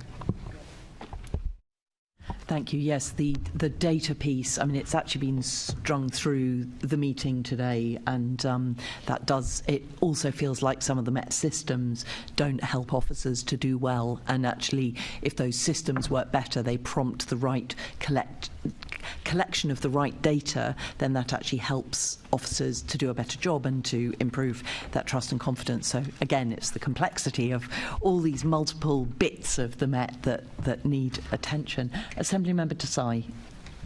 Thank you, Chair. So the very last Police Committee question of this term, if I can start off with you, Andy. So you identified what you believe to be the top priorities for policing. What do you think your answer to the same question will be in a year's time if you are before us? Where do you think the Met will be or should be? I think probably where I'll say where it should be is obviously in a position where Londoners are saying that things have improved. You know, we can use data, we can be evidence-led, but data can be moved and stuff as well. So whenever we're dealing with policing, there's the statistics around crime, but there's also the fear and perception of crime as well, and we need to make sure that we're dealing with both. So some are around outputs, some are about outcomes. I think the outcome that we really want is where trust and confidence levels start going up, which then has an impact on us solving crime, preventing harm in communities as well. But I think I would love to see, people from all different backgrounds in London saying that they trust the police, that they want to report crime, and that the police are doing a good job for them. That's really where we need to be. And thank you for your attendance today, Charmaine. I think that would be great, and it would be great if we were in a position where people actually wanted to to join the Met as well. If you had black communities that wanted to join the Met, that would also be great. From an IOPC perspective, one of the things that would be that we would very much welcome, and it would be wonderful if this were different in a year's time, would be senior officers being more open to scrutiny and demonstrating that they're more open to scrutiny and being interested in having conversations with the systems of accountability rather than dedicating time to defending the indefensible. I think I like what you said about senior officers, very senior officers being much more open to more scrutiny. And there's a background to the comments I just made. And well, the final answer and final word to you, Deputy Mayor.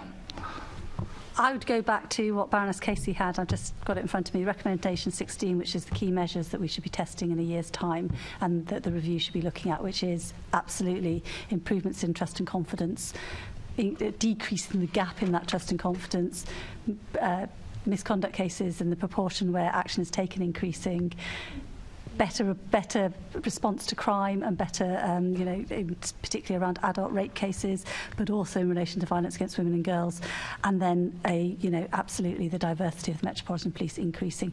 I don't think in 2 years' time, I've talked about progress already. In 2 years' time, we want to see further progress, but it's not going to be the end of the road in 2 years' time. It's going to. This is a long haul, but we want to see significant improvements in 2 years' time on those measurements. So, Chair, I think progress is being made, but it is being made at the pace at which it should be made. Answer. We'll leave that for next year, or the next term.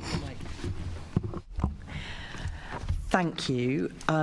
This has been a really, really interesting session, and just want to thank you for the really, the thoughtful answers you've all given. I mean, it's the sort of Baroness Casey review. Repeated what had been said many times over the past, but it brought everything together and condensed and made the issues very visible, and has also given the Met a kind of roadmap to work against. But I think the questions that have been, the answers you've given to our questions today have really that it sets us up with a roadmap actually for our scrutiny over the next year as a committee, and for that, thank you to all three of you. I'd like to ask the committee to note our report and our discussion, and we delegate authority to me as chair in consultation with the party group lead members to agree any output arising from the meeting. The London Assembly's annual meeting, due to take place in May 2024, will decide which committees to establish for the 24-25 Assembly year and a timetable of meetings for those committees. Now, I have no urgent business, but I would like to finally thank all the members of the committee, and in particular the group leads, for all the work that has gone into getting our reports out and everything else. And I'd also particularly like to thank the Senior Policy Advisor Jeanette and the Senior Committee Officer Lauren, because it's a committee that meets twice a month, more than any other committee, and the amount of work that they do to keep the committee going is absolutely massive, and you really do deserve our thanks. And finally, I would like to thank Assembly Member Pidgeon for her years of scrutiny of the Met. We are going to hugely miss your very reliable and focused questions, which are based on years of experience. And, when I say we're going to miss your presence on the committee, I mean that from the bottom of my heart. So thank you, Caroline. Chair, can we thank you as well for sometimes having to put up with some of us. Okay. I've thanked you all. I've enjoyed working with every single one of us. I think I now have to bang the gavel to end the meeting. So thank you, everyone.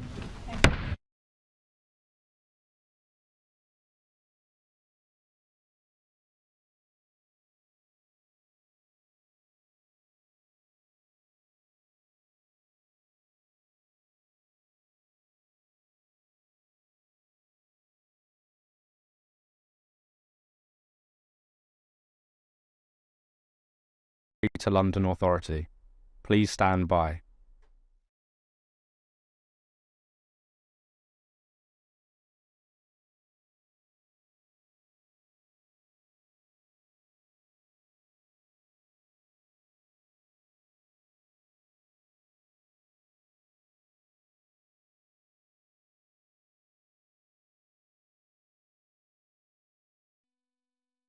This is the broadcast from City Hall, the home of the Greater London Authority.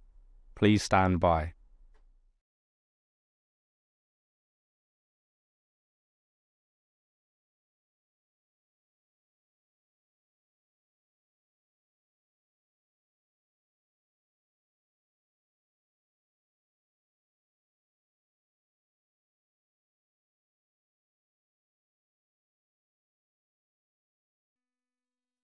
This is the broadcast from City Hall, the home of the Greater London Authority. Please stand by.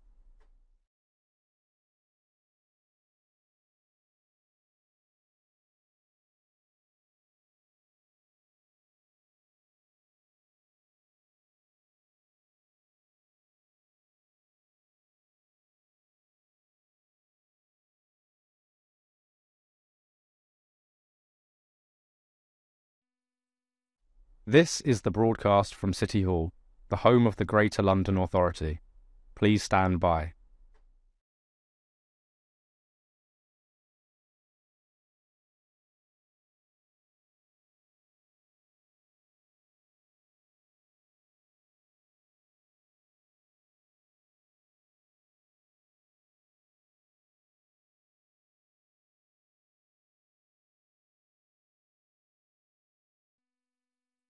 This is the broadcast from City Hall, the home of the Greater London Authority. Please stand by.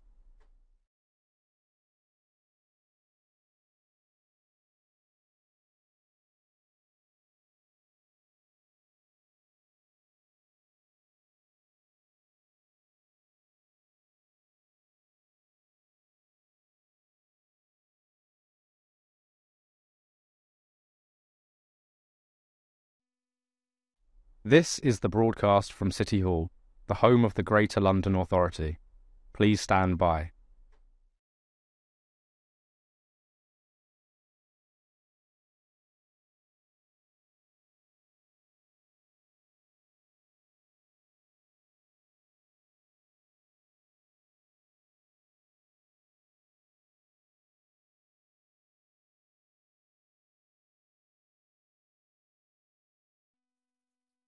This is the broadcast from City Hall, the home of the Greater London Authority.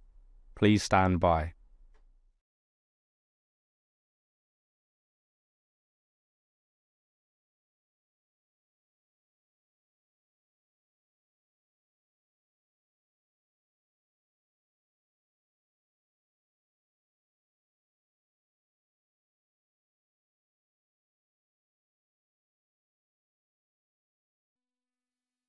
This is the broadcast from City Hall, the home of the Greater London Authority. Please stand by.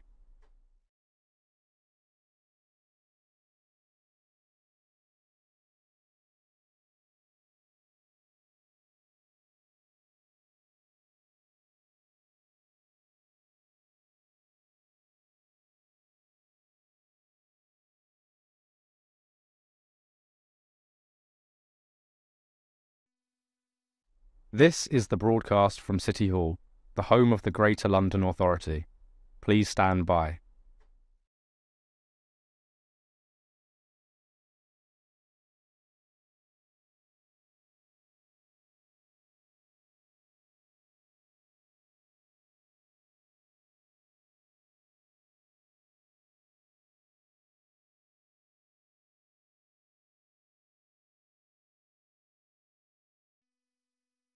This is the broadcast from City Hall, the home of the Greater London Authority. Please stand by.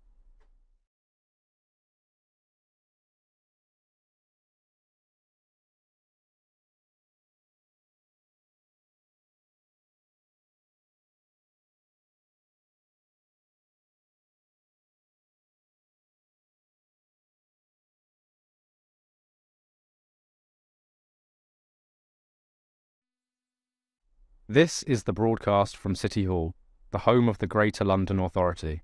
Please stand by.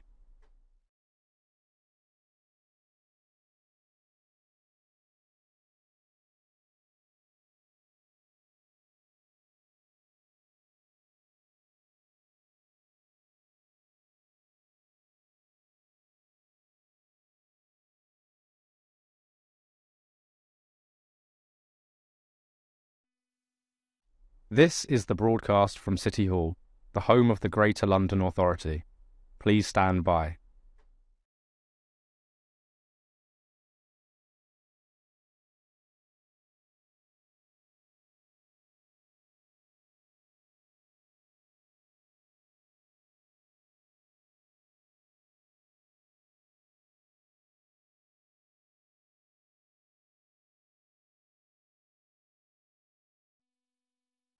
This is the broadcast from City Hall, the home of the Greater London Authority.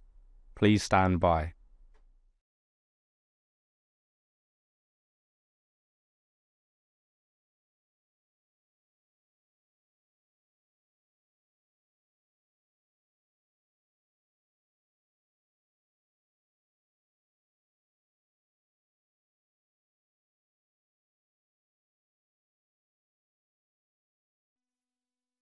This is the broadcast from City Hall, the home of the Greater London Authority.